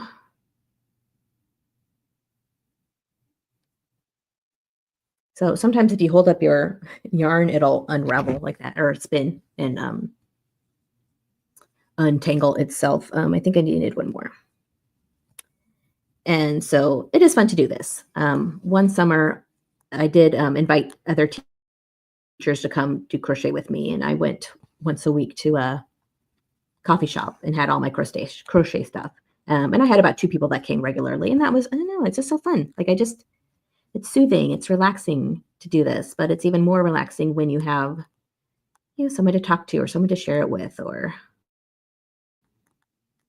something. So even though, you're maybe 100 or 1,000 miles away from me, I appreciate that you're listening to me. All right, let's double check. Now I should have 17. 1, 2, 3, 4, 5, 6, 7, 8, 9, 10, 11, 12, 13, 14, 15, 16, 17. All right, looks good. 17. Shall we triple and quadruple check? Starting at the top. 1, 2, 3, 4, 5, 6, 7, 8, 9, 10, 11, 12, 13, 14, 15, 16, 17. All right, we are good. Phew. All right. So I'm going to tie off this brown because I don't think that's enough to do his pants. And I'd rather change now than in the middle of the pants. So I'm going to just, look how pretty that looks on the back. Put my needle under these stitches real quick. If I can get it to go under these stitches real quick.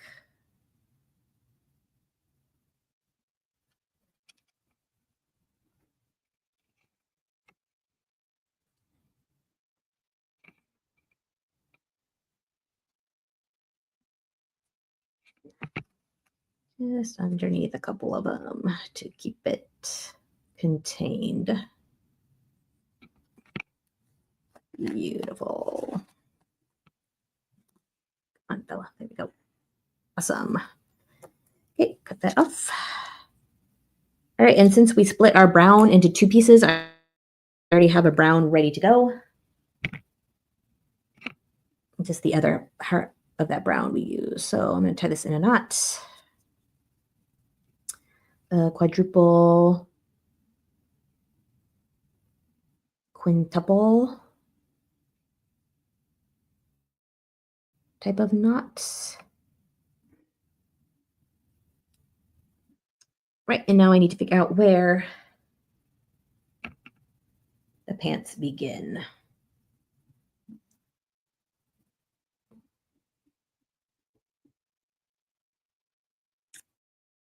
All right, see if I can get this on. Nope. Come on, just a little bit closer.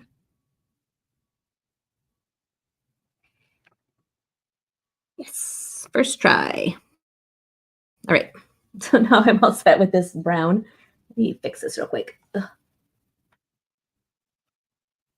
All right, now let's figure out where his pants start. So if we're looking at the Ashendari stick, we should be able to determine.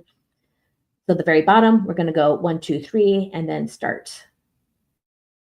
So we can do the 3 going to the side, and then the other 3, and then go back. So I'll show you what that looks like. All right, so we're going to skip 3, and then we're doing the pants. All right, so I'm going to skip 3 blocks, 1, 2, 3, and I'm going to do my next one here. That's 1, 2, 3, right here. Okay, and his pant leg is 3 blocks long, so I'm going to do 3 diagonals going to the right. 1, 2, 3.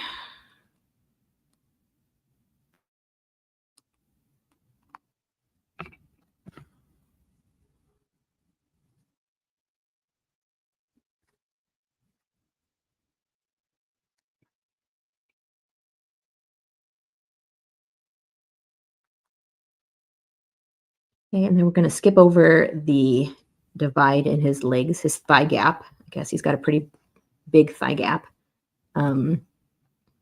which is also, no, that's just 2. So we're going to skip 2, 1, 2, and then continue on going diagonal to do the other side of the legs.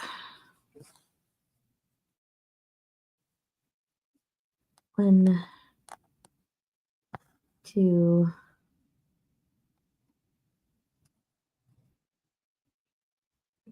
3.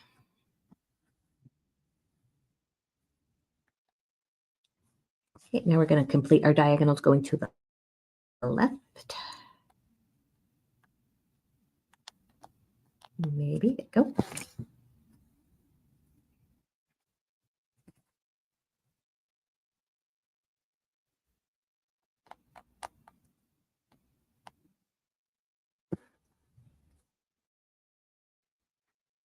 And this is another, again, a good thing about these kinds of projects is it's all about spatial awareness.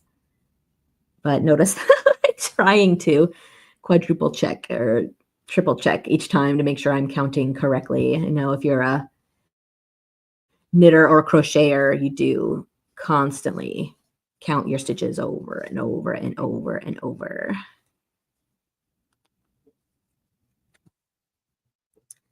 So this craft is not any different than any of the textile arts.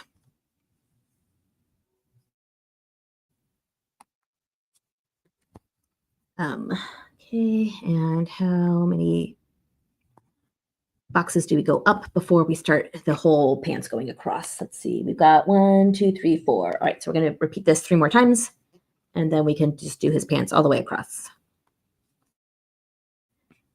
So the school I work with or work at, the last week of school, we have something we call Project Week. And so it's kind of like a club where teachers get to come up with an idea and then present it in like a club catalog type format. And then the students get to pick which one they want to go to. So some of them involve field trips. One of the teachers is taking the students to learn physics. And so they're going to go to like the roller skating rink, to talk about how, the zero friction works when you're, using your skates. And then one of them is like a, physical activity type ones that are going to go play mini golf for one of their days. And so it's really a lot of fun. The teachers really get to pick things they enjoy, and the kids just have a blast. And so the one I'm doing is going to be textile arts. So I'm going to show kids how to do macrame. We're going to do a cross stitch kit. We're going to be doing some weaving. We will do some like friendship bracelets. So just a whole bunch of things using yarn or thread like this. And it's always really fun. I like doing these because, first of all, it's kind of like an introduction to every craft.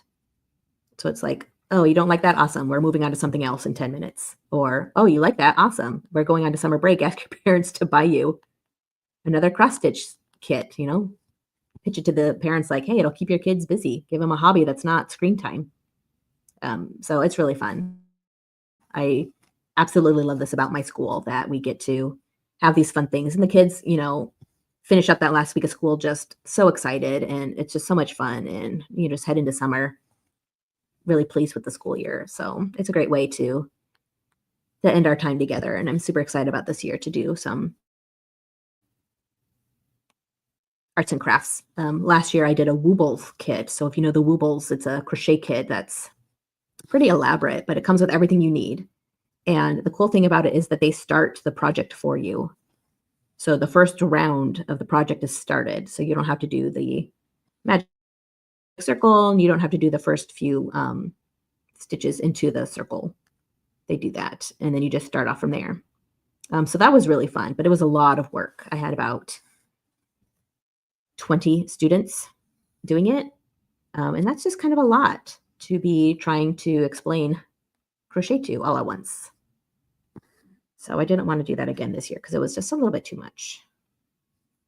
But with some of these simpler things like weaving, it was pretty simple for them to grasp. And, cross stitch is not too tricky. We got a cross stitch set that's the count's a little bit bigger. So these holes that I'm using, which is count 11, is pretty big for an adult, but I got even bigger ones for the kids. It's a little bit easier to see. So I just really enjoy doing these arts and crafts. It's a good way for your creativity to, be expressed, because I think a lot of us don't have enough creative outlets. A lot of us just, tired when we get home, watch TV or, play a video game, which is what I do a lot of the time as well. right, I'll get off my soapbox. So I think we have one more row of legs, and then we get to do the pants all the way across. But again, I'm going to double check that because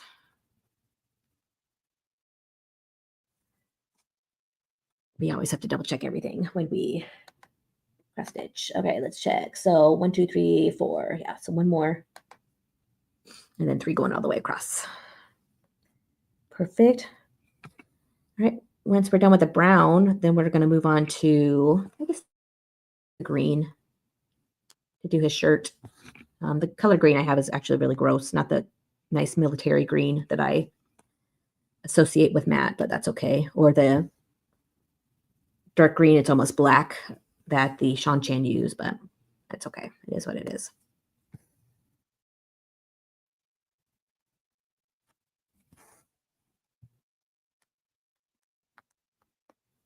I mean, obviously these are very customizable. So with the Aida especially, for each one, I did a different hairstyle. And so you can mix and match. So if you want to do the yellow sister, but you want the red sister's hair, awesome, do it. You know, it's just pick and choose whatever you want and just make it your own.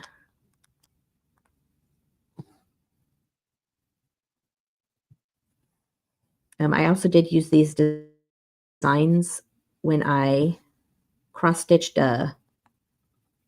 Maureen and Suan.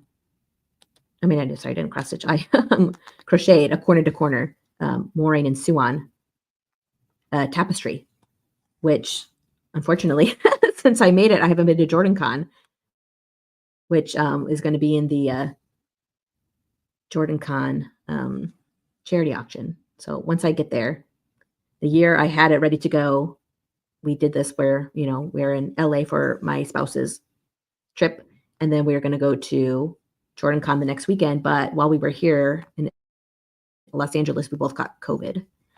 So unfortunately, we had to cancel our JordanCon trip because we did not want to give everybody COVID. This was not last year, but the year before, I think.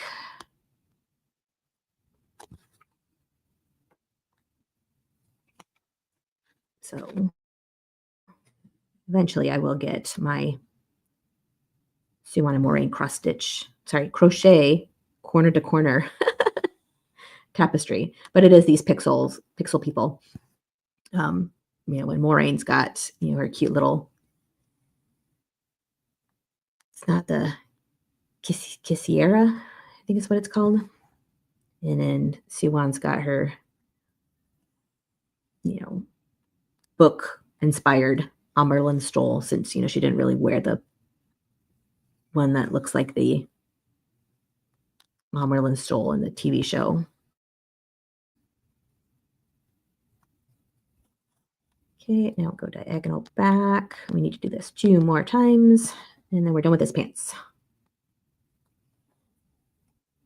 Oh, you know, I didn't give him shoes. I wonder if that makes a difference. I guess if you wanted to do the bottom row in black would be shoes, I guess you could do that. I didn't even really think about that. For the Aes Sedai, their feet are covered with the dress, so you don't see their shoes anyway, but I didn't even think of giving them shoes, the guys.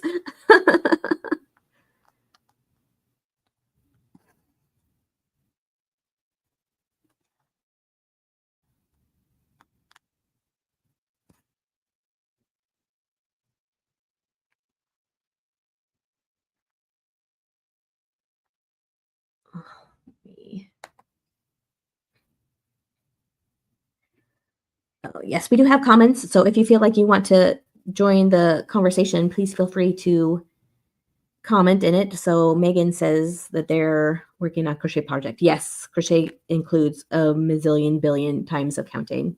And as a math teacher, I feel like I've got a pretty good handle on it, but I know other people are like, I didn't realize I had to count so much in crochet. And actually crochet is very much a mathematical hobby. Actually, I think most crafts are mathematical. I don't think a lot of people want to hear that, but you actually use math a lot more than you think you do. Because math is logic, math is problem solving, math is puzzles, math is shapes, math is area, math is patterns, all that stuff is math. I know I'm such a math nerd, but that's okay. I like being a math nerd.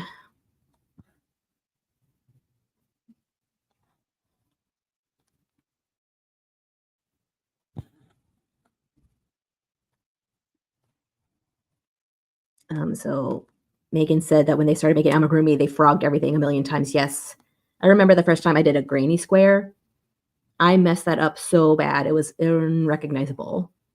And the problem was I didn't do the chain 2 in the corners. So it started curving up. Yes, it is too much counting. Amigurumi especially is tricky because of the counting. I don't do it a lot personally because I don't like single crochets. I'd much rather do a half double crochet. And I guess technically you could do amigurumi with a half double, but the stitches aren't as tight and then the stuffing falls out. But they are fun to do, amigurumi. And I guess for those of you who aren't savvy on the crochet lingo, amigurumi is just Japanese term applied to small I don't know, crochet projects that are made in a round. So they're, start with a circular base typically. I mean, technically they do. And they're usually made to make cute animals or people or, just like the stuffy ones that you see. So like if you see those really cute bees that are popular right now, a lot of people are crocheting bees. That would be amigurumi.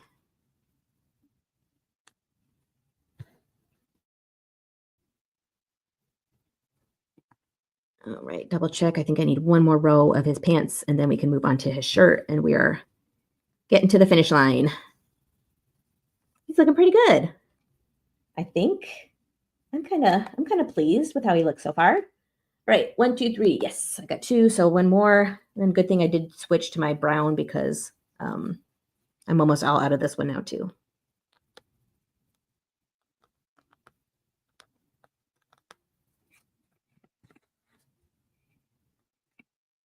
But I should be able to do this last row of pants. Oops.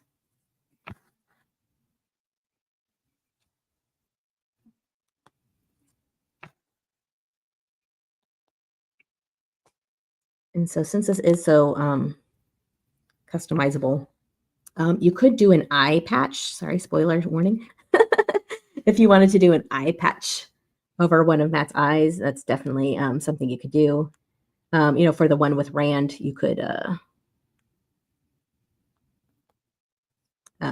take away one of his arms or hands. Spoiler warning. Go ahead and do that if you want to make it a little bit more, true to the books and whatever time frame you're looking at. Like for my Perrin one, he's got golden eyes, so it's not Perrin at the start of the series; it's Perrin after his eyes have turned golden. And so this Matt, it's after he's been hanged in Ruidian, but before his eyeball is lost.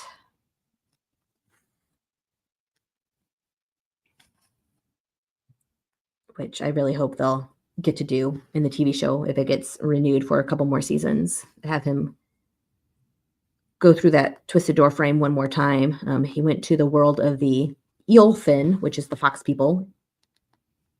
And so I'm hoping he'll be able to go to the Eelfin. And maybe that's when he'll be able to lose his eye. I definitely suggest doing this in a well-lit room. So if you're just joining us, I'm in a hotel room in Los Angeles, and it's been cloudy every single day we've been here. The sun's hardly been out. So I really don't have a lot of lighting options, which is why it's kind of dark in here. And my old eyes need to get a little bit close to see my stitches correctly. All right, so there is his pants. He's looking pretty good. I'm kind of happy so far. So we're going to tie off this brown. Okay, so again, look how nice that looks. Like the stitches on the back almost look nicer than the stitches on the front, but that's okay. We're gonna just put this through a couple times.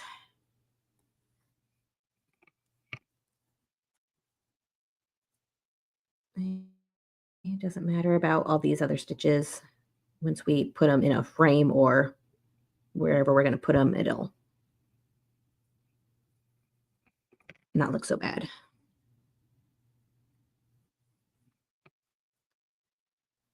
All right, so I'm gonna trim that. Okay, I'm gonna trim this one too because it doesn't need to be that long.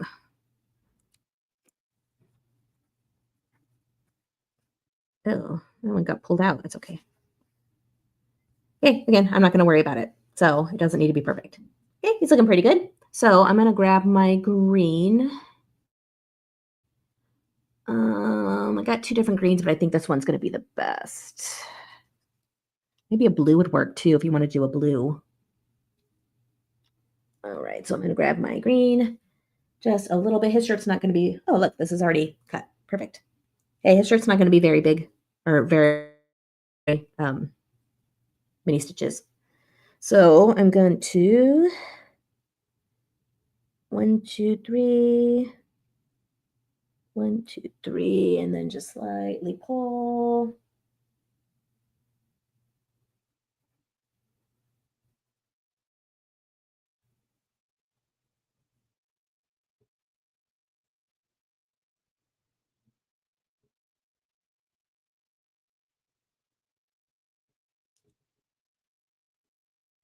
Oh, come on, fella. We're almost there. Beautiful. All right. So now we got our green ready to go. And again, this is not the best green. I think that darker kind of like military green is what I was thinking, but unfortunately I don't have that color. But that's okay. This will be just fine. Like we got the most important things, which is Ashendare, his white brim hat, and the scarf on his neck. And we fixed his hair. Which I need to go back, I think, and fix that in the downloadable image on Stitch Fiddle.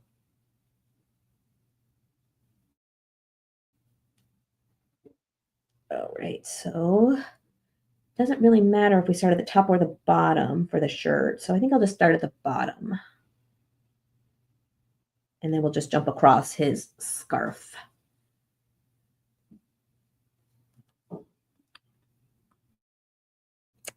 All right, let's see if we can get this. It's the wrong side.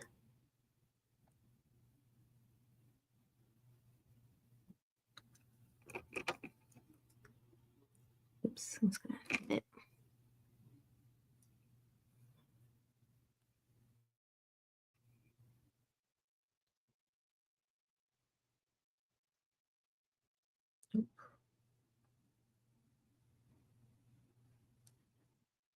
Oh, there's a trick you can do where you slide the needle along the thread, but I haven't been able to get that one to work for me. I'm going to try this again.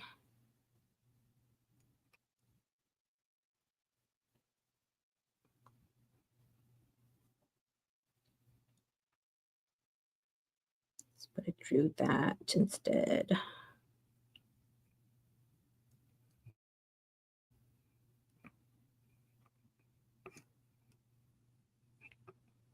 And then pull it through. Oh, that was much easier. Okay, so I do suggest getting these threaders if you're struggling. It worked. Okay. Oh, I'm sorry. Matt's in the way. Sorry, Matt.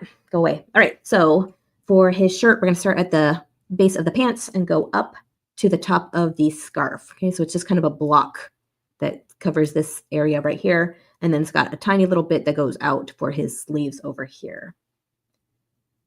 So good thing that the scarf's already there. So we don't need to count about that. We're just going to do around it. So we are going to go all the way across and up 4. 1, 2, 3, 4. Let's double check. So we can see the bottom of the green. It goes up 1, 2, 3, 4, where it goes all the way across. And then for the next row after that, we need to go over 1 on both sides. Okay. So let's keep going. We are doing amazing. Thanks for sticking with me through my technical difficulties. I think it's going better now. I feel like you can see the cross stitch a little bit better. So I'm going to go all the way across. Make sure I pull this one tight because there's a error right there where the knot's not close for some reason. All right, so now we're just going to go all the way across for the whole row of the bottom of the shirt. And my light is going. It's getting darker. It's really smoggy or foggy. Oh, no, it's raining. Oh, like my light went dimmer steadily, and that's why I can see it's raining now. I was going to go down to the pool after this, but I guess I will not because it's raining. So that's too bad.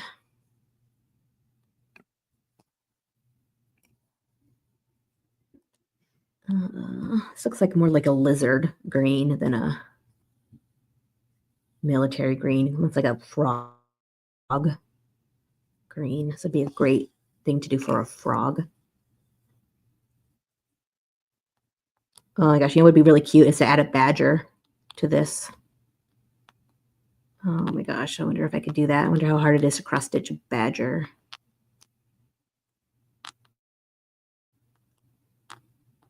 Where is the hole? There it is.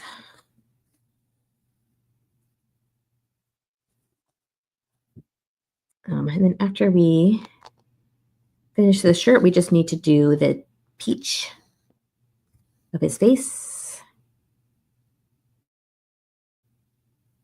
and his arms. I think I did this the wrong direction. That's weird. Sorry.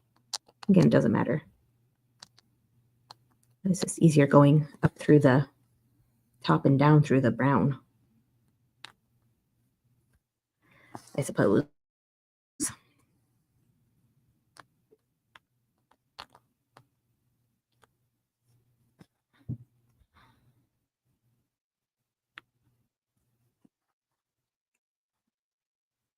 Oh, one other thing they have at JordanCon is they have like a knitting circle at one point. I don't know if it's like Sunday morning where it's like just bring your craft of choice and they all just sit around and chat and craft, and I just love it. It's so much fun to do things like that. And this is kind of the same thing, except it's just you listening to me. But as I said in a previous one, since I'm a teacher, I know how to entertain myself. So I will happily just talk at you if no one wants to participate. It's cool, though. Sometimes I do force the kids to participate, which I know is not everyone's favorite thing, but when they're fourth graders, they still need a little bit of help with learning. They're not responsible enough to do it on their own. So they do need some pokes and prods occasionally.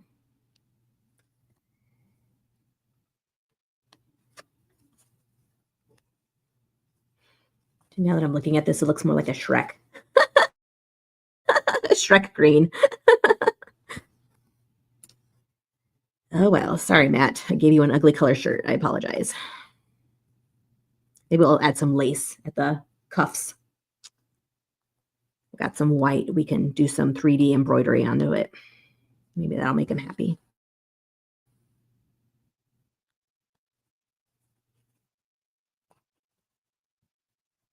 All right, so you can see here where our stitches meet our stitches.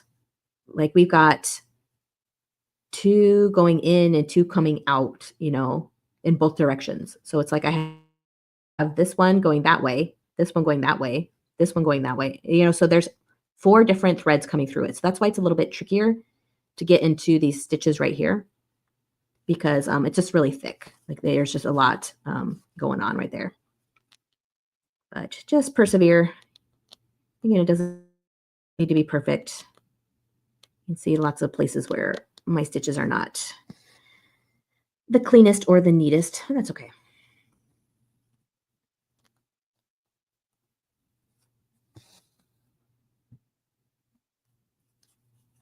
Oh, I wish I could show you outside the window. It looks really nice. Really pretty. It's got a soft sound. Oh, I mean, maybe you hear the rain, actually. I don't know how good my sound recording equipment is. I've got my headphones on, so I can't hear it very well, but maybe you do. It gives a nice ambiance in here. Very nice. I know. I'm just one of those people that does enjoy hotel rooms. It's just fun.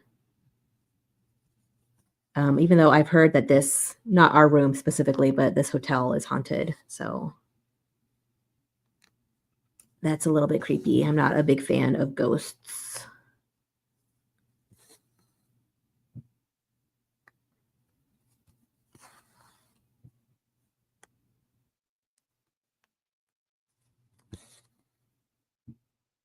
Okay, over the next rows, we're going to just skip over the scarf. So we're going to do the rows up to the scarf, skip the scarf, and then go back through it.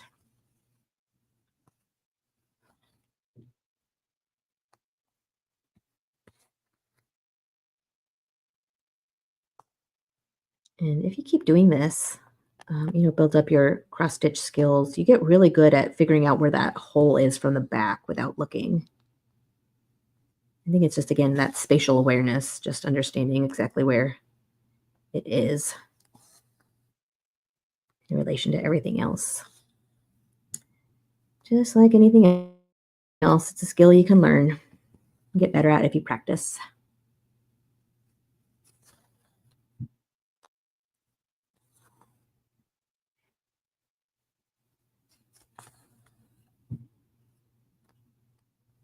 Just looking at this, it kind of does look like a Minecraft. Like, I think whatever those things are called, creepers, have kind of eyeballs that look like that, I think.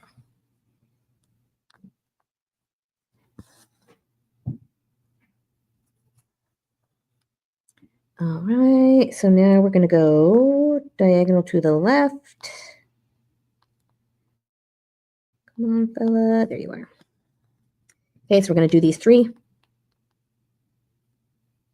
And then skip over the black.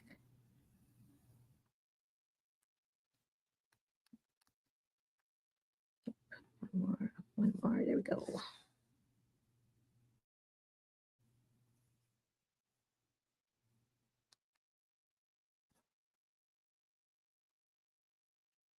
Oops. Oh no, looks like I messed up on the back. So I'm gonna try to fix that real quick, if I can. Looks like I didn't pull it all the way through at some places.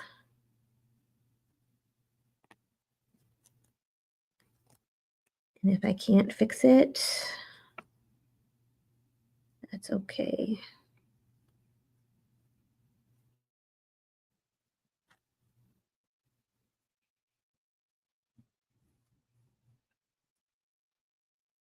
Sorry, it's not going to be fixed.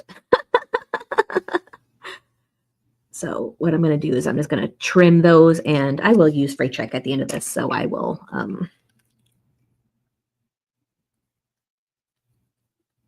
solidify those threads a little bit more so they won't come untangled, but they're in my way right now, so I need them to be gone. Right. So this again just shows, like, you better pay attention sometimes. Sometimes it is nice to talk and be distracted while we're crafting, but also let's make sure we're paying attention. All right. So now we're moving on to the other side of the scarf. Right. Down one more. Come on. There we go. And so maybe this green one was a little bit too long. It was already pre-cut, so I didn't really measure myself for this exact project.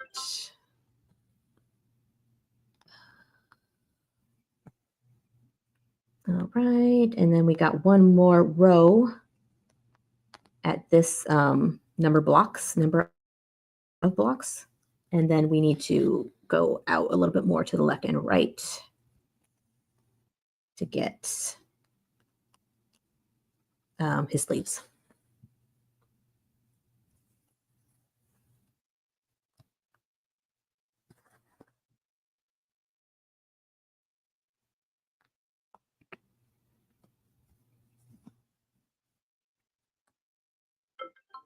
Hmm.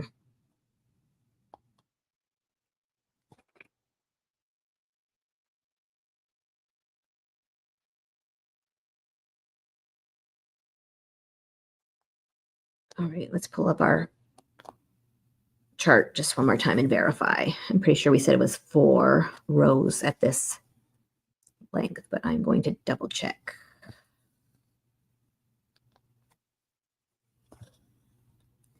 All right, looking pretty good so far, Matt. All right, so we got 1, 2, 3, 4. Yep, so it goes up to that second piece of the scarf, and then just 1 to the right on each side. Okay, we got this. We're almost done. If you're following along, like I'm sure your hand hurts because my hand hurts. It's the most cross stitching I've done in several years.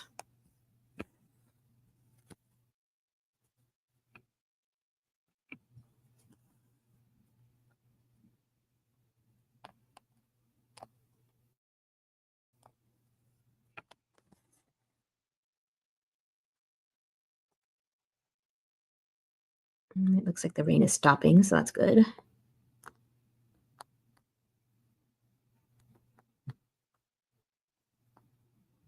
Come on, Bella, where are you? There we go.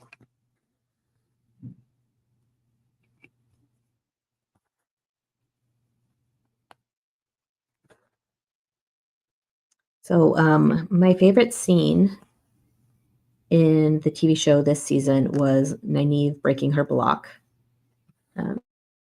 Nynaeve is my favorite character. She's just so awesome. And the TV show version of Nynaeve is like even more awesome because they got rid of a lot of her kind of annoying habits. You know, this is a book series written several years ago, you know, and at the time, you know, it fit. It was awesome. I loved it. But having Nynaeve be less annoying is not a bad thing. So I'm really excited about that. But having her break her block was just so cool. She's so amazing, such a powerhouse, and I just adore Zoe Robbins as Nynaeve. She does a fantastic job with her. And, you know, just seeing her growth over the 3 seasons so far. You know, her stubbornness at the White Tower in season 2, and, you know, her tenacity in season 1. Lots of good stuff. All right, so that was our 4 of the shirt. Now we just need to go out 1 to the right, 3 on the right, 3 on the left, and then just 1, 2 above. Okay, so I'm going to go out just 1 more, adding 1 to the right. There we go.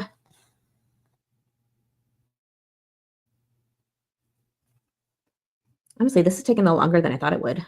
I thought it would be done by now. So I apologize that I'm a slow cross stitcher. I think I overestimated my cross stitch skills. It's okay.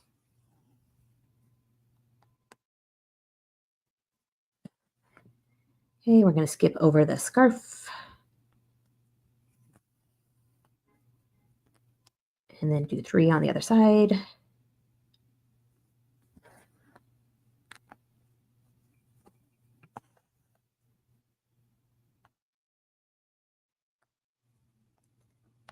And after we finish this row, we just have 1 more green. And then we can do peachy skin color last.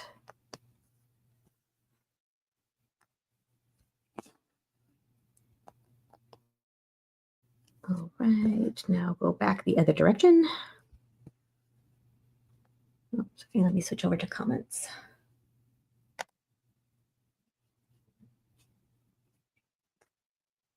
Oh, right. Nynaeve breaking her block, right? Yeah, it's definitely as amazing as she is, to see her helpless. I mean, I guess, that's kind of the point, is like, you got to admit you can't do everything. You got to sometimes, I don't know about give up, but maybe go with the flow is a better way to say it.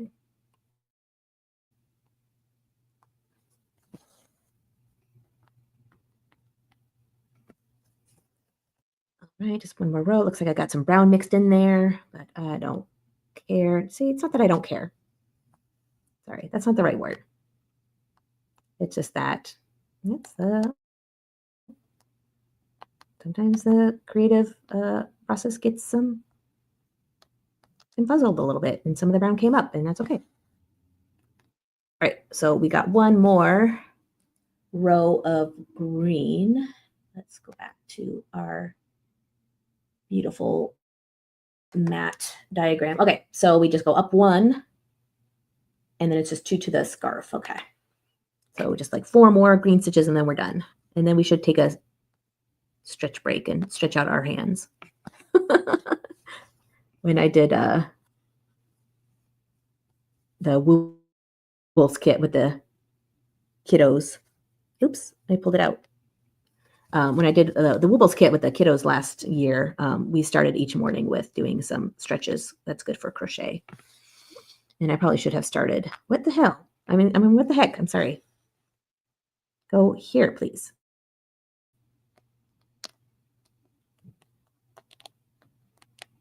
I keep putting it through the wrong hole. Go.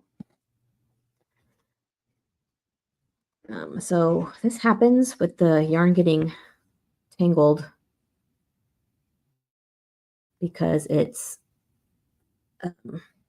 getting twirled. So if you untwirl it, typically that'll make it stop.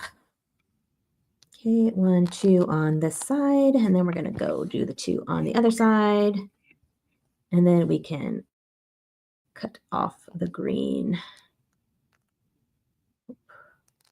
Come on, there we go. He is looking pretty adorable, I must say. Hopefully he's unrecognizable. I mean, recognizably Matt. Easily recognizable as Matt. Hopefully there's enough personality there that you can see, like, oh yeah, that's Matt.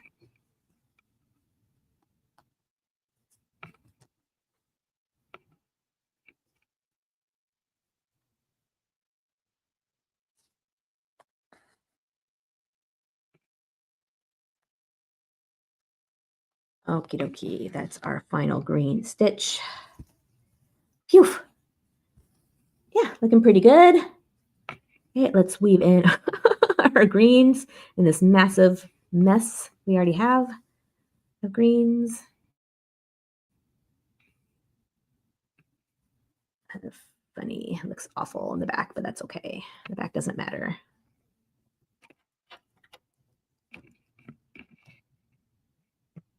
All right, so now what we need is peach or skin color. I'm going to stretch my wrist just a little bit. Oh. Oh, all right, peach, peach, peach, peach, peach. Okay, so I have this peachy color. It's probably not the best color for his face, but I think it'll do. So I'm going to pull out some. I'm going to separate the threads. 1, 2, 3. And separate them nice and easy.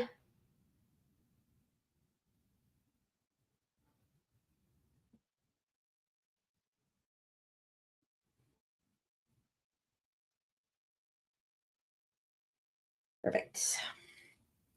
Right, so I'm going to tie my knot.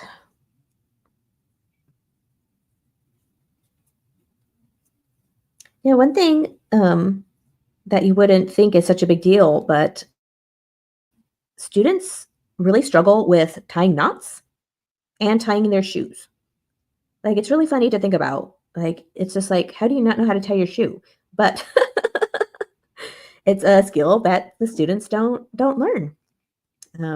It's kind of interesting. So when I am crocheting with them and they're not quite sure how to do some of these things.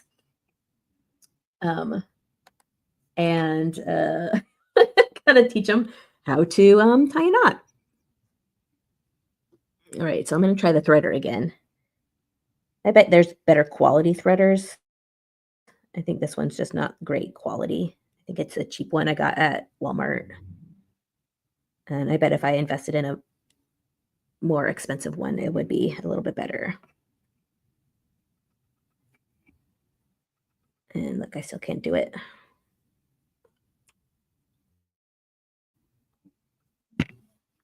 One other thing, because I did do cross stitching with kiddos a couple years ago too.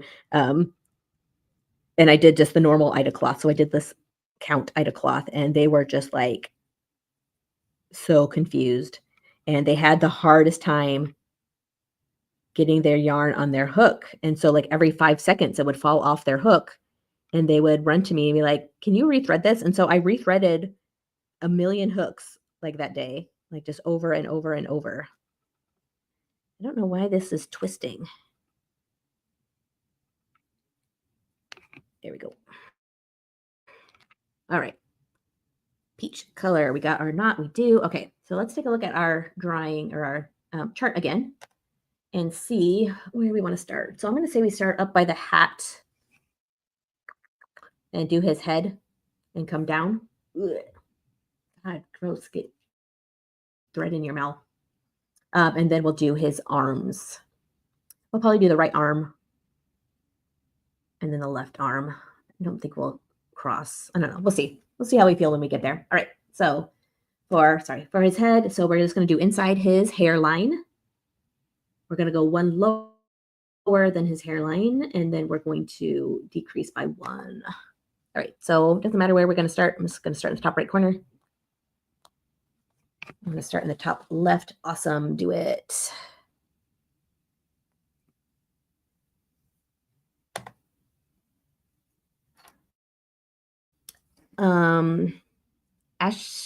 Ashley, thank you for joining us. I'm so glad that you're inspired to cross stitch. I am using 3. So I have the 6 ply and I'm just splitting them in half. And so maybe that's not the way you're supposed to do it. I don't know, but I like to use 3. Although mathematically speaking, if you cut it into thirds, then you would have 3 lengths of yarn instead of just 2 lengths of yarn, which is not a bad thing. Where did that come from? I don't know what that is. Okay, there we go.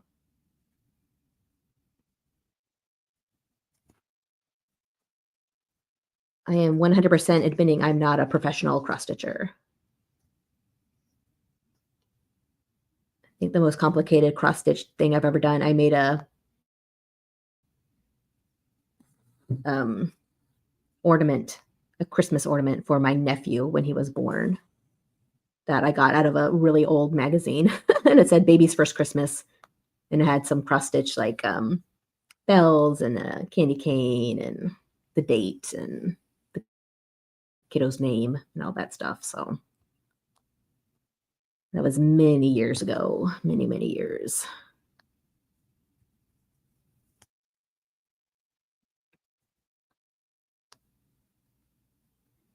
Okay, so again, you can see that's part I messed up on the hat. It's kind of obvious right there, but that's okay.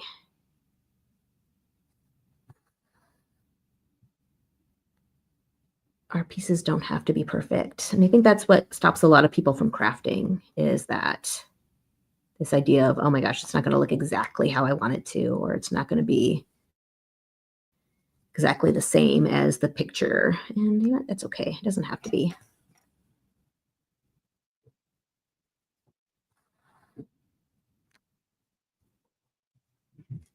Look at some Bob Ross positive motivational speeches going on in here. Just a happy accident. Where's that hole?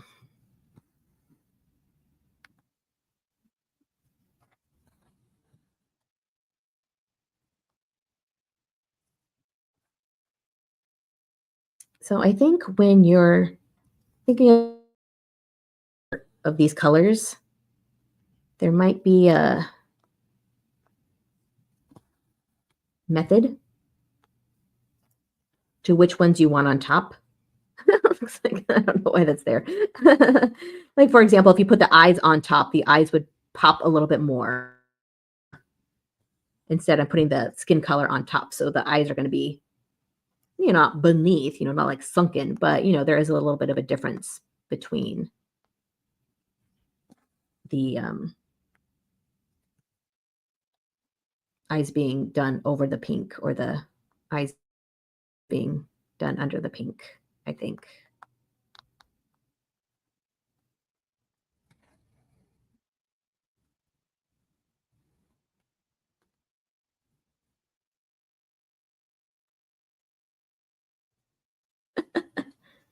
Ashley and says that they've had to undo rows for making errors, and that just sounds awful because this does not unravel easily. You can tell that since it's got so many interlacing parts, having to undo it is a pain in the butt.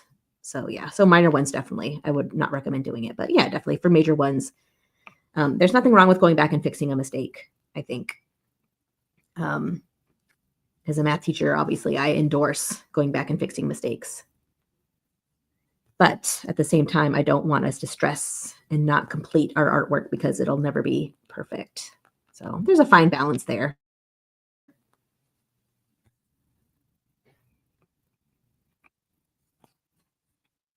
Yes, and Megan also says that it's really hard to struggling with that perfectionism that comes with, any kind of creative outlet. I mean, in writing, a lot of us want to be writers, desire to be writers, and the struggle is that it's not going to be perfect the first time.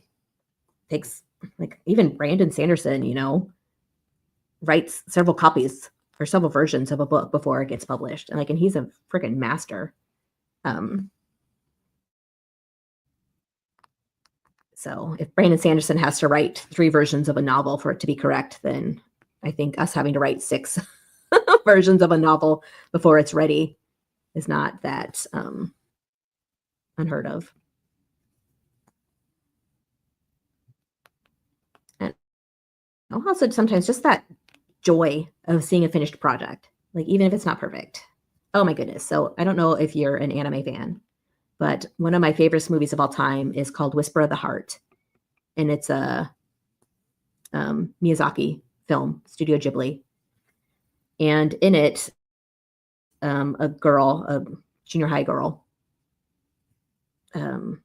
wants to write a story. And she's got kind of like a boy, like a love interest who knows what he wants to do. And she's like, well, I don't know what I want to do.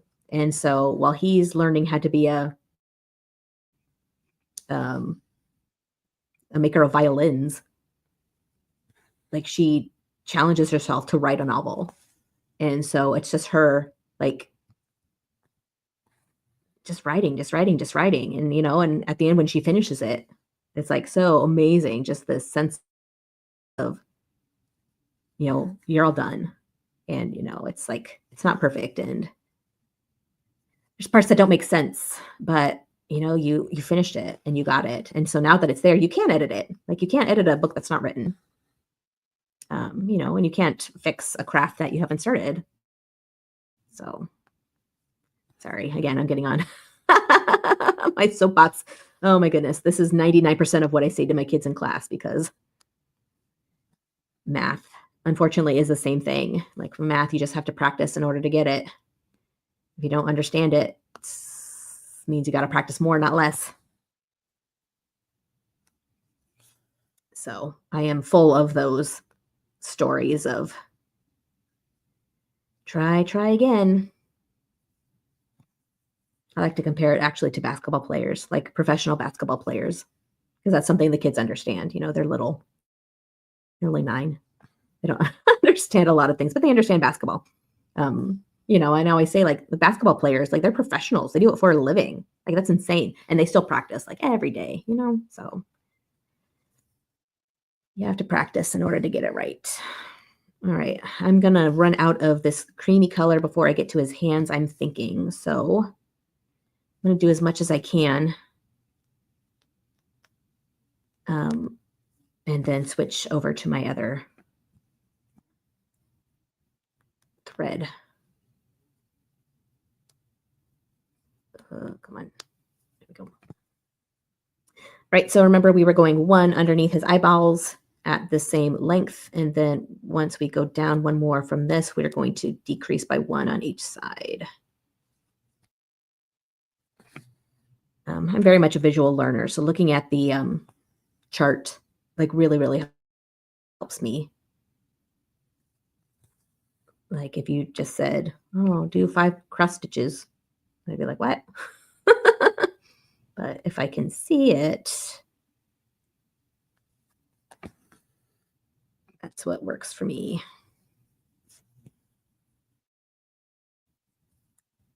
I'm looking pretty good, I think. I'm super pleased with myself.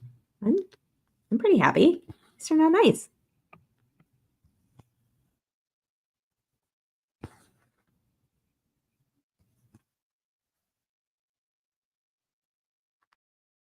And we're almost all done.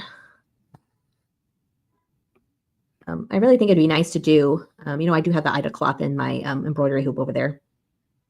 And so I think it would be nice to do like a whole Two Rivers group. Like just do Matt next to Perrin, next to Rand, next to Eve, next to Egwene. Would be nice just to have them all together. But that sounds kind of too adventurous for me. Come on. Right now. Maybe eventually once my hand feels better.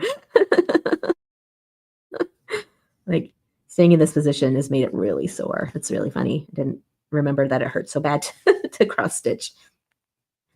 My arms are used to crocheting. All right, so now that we finished that, we're going to decrease by 1 on each side, but let's pop over and double check our diagram. All right, so yep, so it went 1 below his eye. Yep. And then we're going 1 in on each side and then filling that last part under his scarf or above his scarf. All right, so where did I stop? That side. Okay, so I'm going to go in 1. So just right above that scarf. It's going to be my first X. I'm going to unravel or unwind this.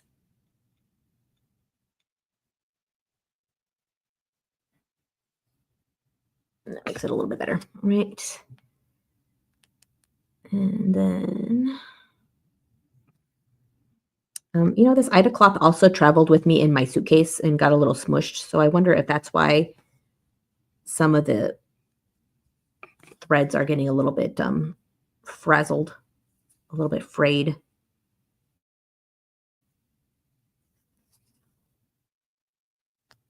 I want to go under the green, not over the green. Under the green, there we go.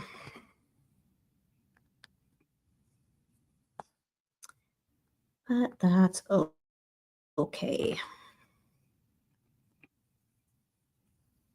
It's nice once it gets to the shorter end of the thread because it is a lot faster to do this.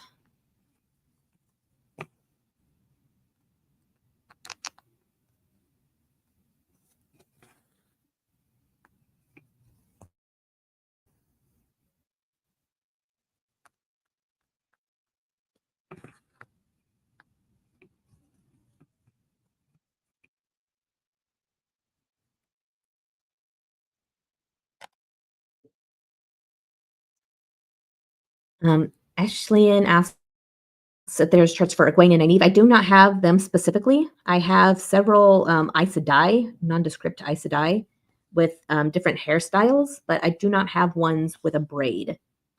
And so maybe that's something I can do actually just real quick. But I do have the Aes Sedai, and so they're in dresses, and they do have different hairstyles. So you could customize the Aes Sedais pretty well. But no, I don't have one for Nynaeve and Egwene yet, or any of the others. So it'd be neat to do an Aiel one, so maybe I should do that one too.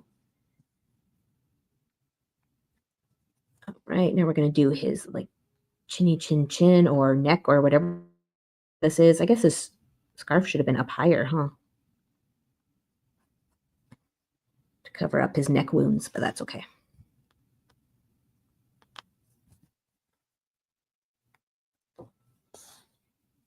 And then let's see if we can get some of his arms done with this thread poured ends, or if we should just cut it and move on.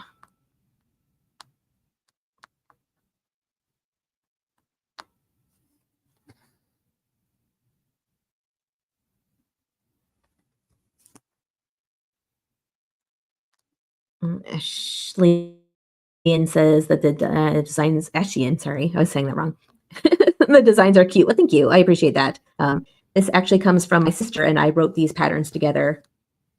Just when we were younger. And we made several of them and gave them to friends, so obviously a part of Dragonmount. We've been parts or active members of Dragonmount since 1999. So quite a while. And I messed that up. So I'm going to try to undo that real quick. So in that time, we did lots of Wheel of Time stuff. Dang it. I don't know how to do that. Sorry. I'm going to have to undo it like this. That was just too noticeable of a mistake. I'm sorry. And so we did these, and then you just made them for fun. But I did mail a couple out to my Dragonmount friends, who, Dragonmount does have a very international fan base. So I did mail one out to a friend who was the head of the Yellow Aja at the time, and Dragonmount's a white tower. And I sent her a yellow one, and underneath it said, "I heart bruises." So where's my other one that I had? Yeah, I can't find it. But one of the things we did, I'm sorry. There he is.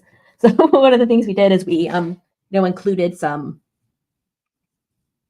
little sayings. So this is supposed to be a white sister, so it says "I heart logic." And so for the yellows, we said "I heart bruises," and the blues, it was "I heart politics," and just things like that. So we did these just for that, just for something fun for us to do. But we did make up and send them to our Dragonmount friends, just for fun. And then we did teach a class on this at JordanCon one year. And so some people already do have these patterns, but they are available for free on Stitch Fiddle. So yeah, definitely. It's nice when things are free. I enjoy free things. As an avid crafter, I don't want to pay for every single thing I do. So let's hop on over to our graph and see what we're doing next. Okay, so now we have, you can see there's two squares off center to the right a little bit or left, depending on which one you're looking at, for his arms. So I'm going to do the one on the right with the thread I currently have to see if I can make it work, and then only add on the next thread for the left side. So, all right, let's look one more time. Okay, so it's just going to be right there in the elbow. So I'm just going to go into the elbow right there and do 2. The end is in sight. 2.5 hours apparently is what it takes to cross stitch one of these guys.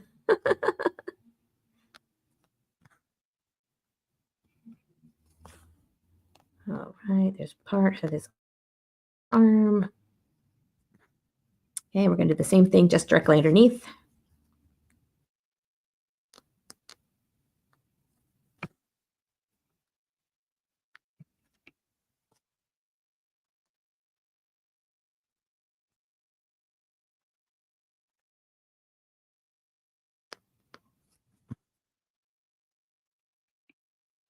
Okay, and then just 4 more stitches on this side.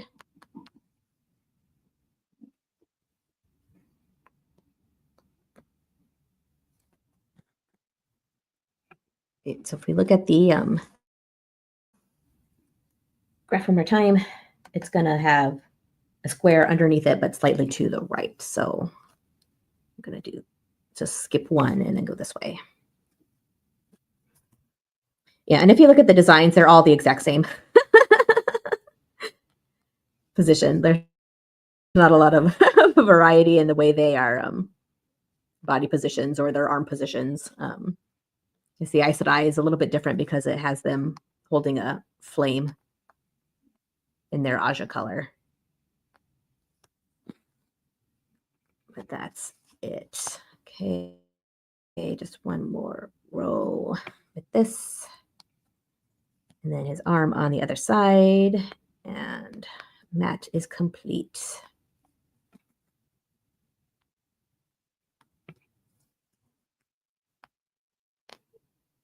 Oops, that was the right hole.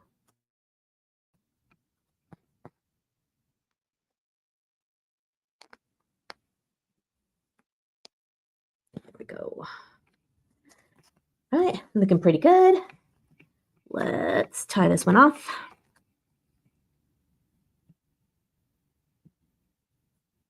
Maybe. Ooh, those brown stitches are tight. Oops, sorry. Nope. Okay, we'll just tie it up over here.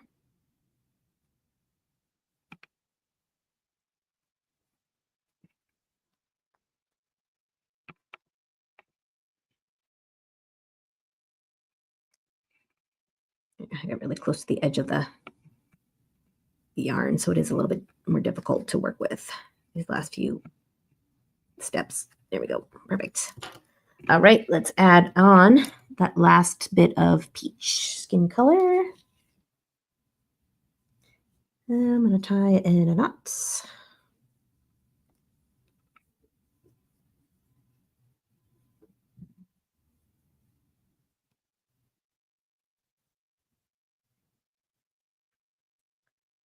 Triple knot. Quadruple knot. And let's get this fella on the hook, or sorry, the needle.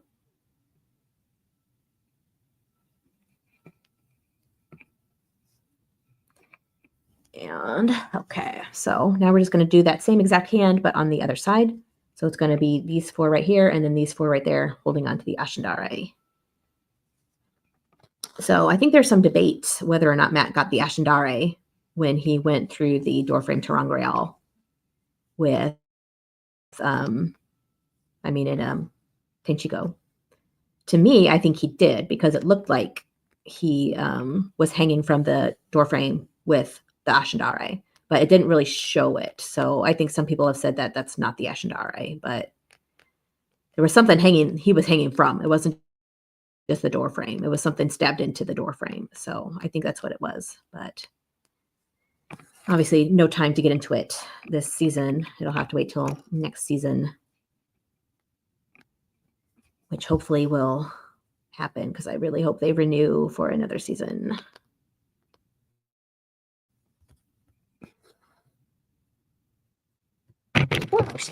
Shoot, sorry. When I'm on vacation, sometimes my not teacher voice comes out.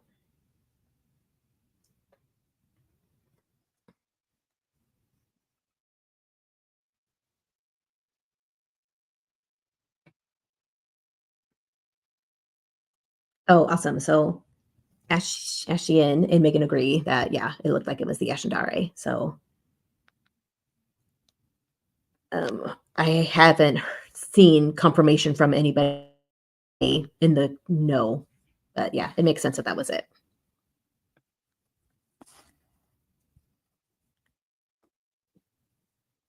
Okie dokie, we're almost all done.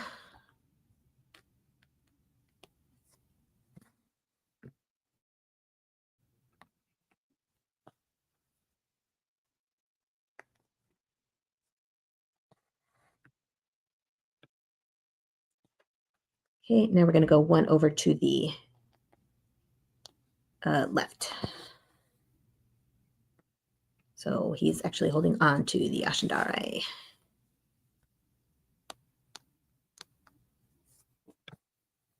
Yeah, I don't know about you, but Matt was super awesome in this season.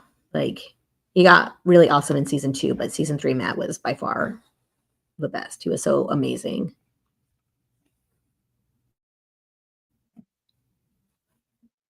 Donald Finn plays Matt, and he's just doing such an exceptional job, I think. Yes, I agree. Ashian says that it wasn't in the scene of them on the boat, but that it's not like they were carrying all their possessions up there on the boat. Okay, so Ashian again says that, yeah, it was confirmed that it was the Ashendare by people who do know. So that's fantastic. Okie dokie. Almost there.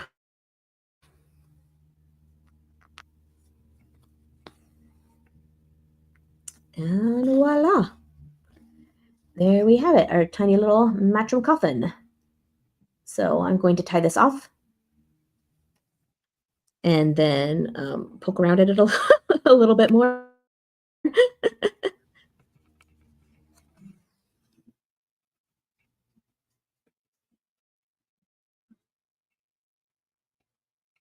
Oh, beautiful.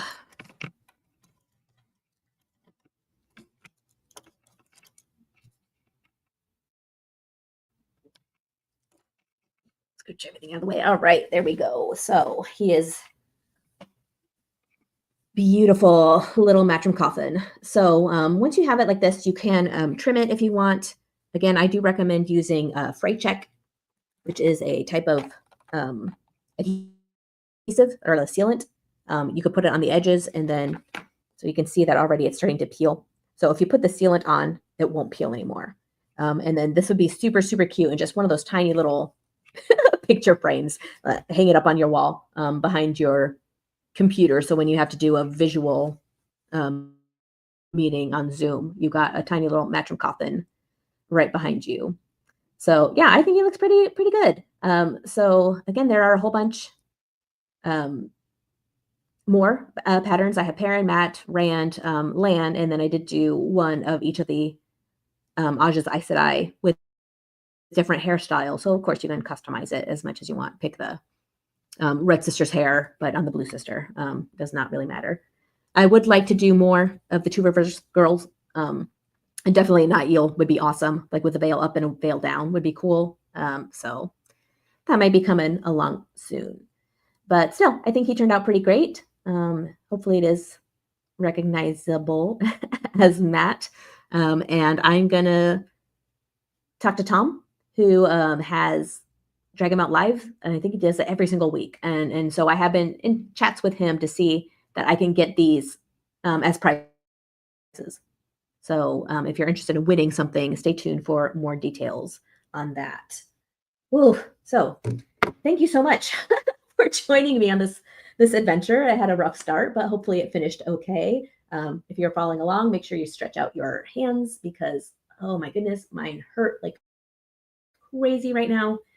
And feel free to message me if you want to. I am on Instagram as Mashiara Sedai, or you can message me, which is my crafting crochet persona, Calfetti Crochet, available both places on Instagram, Facebook, etc. And I'd love to see if you do these. Please share them with me. I'd love to see it.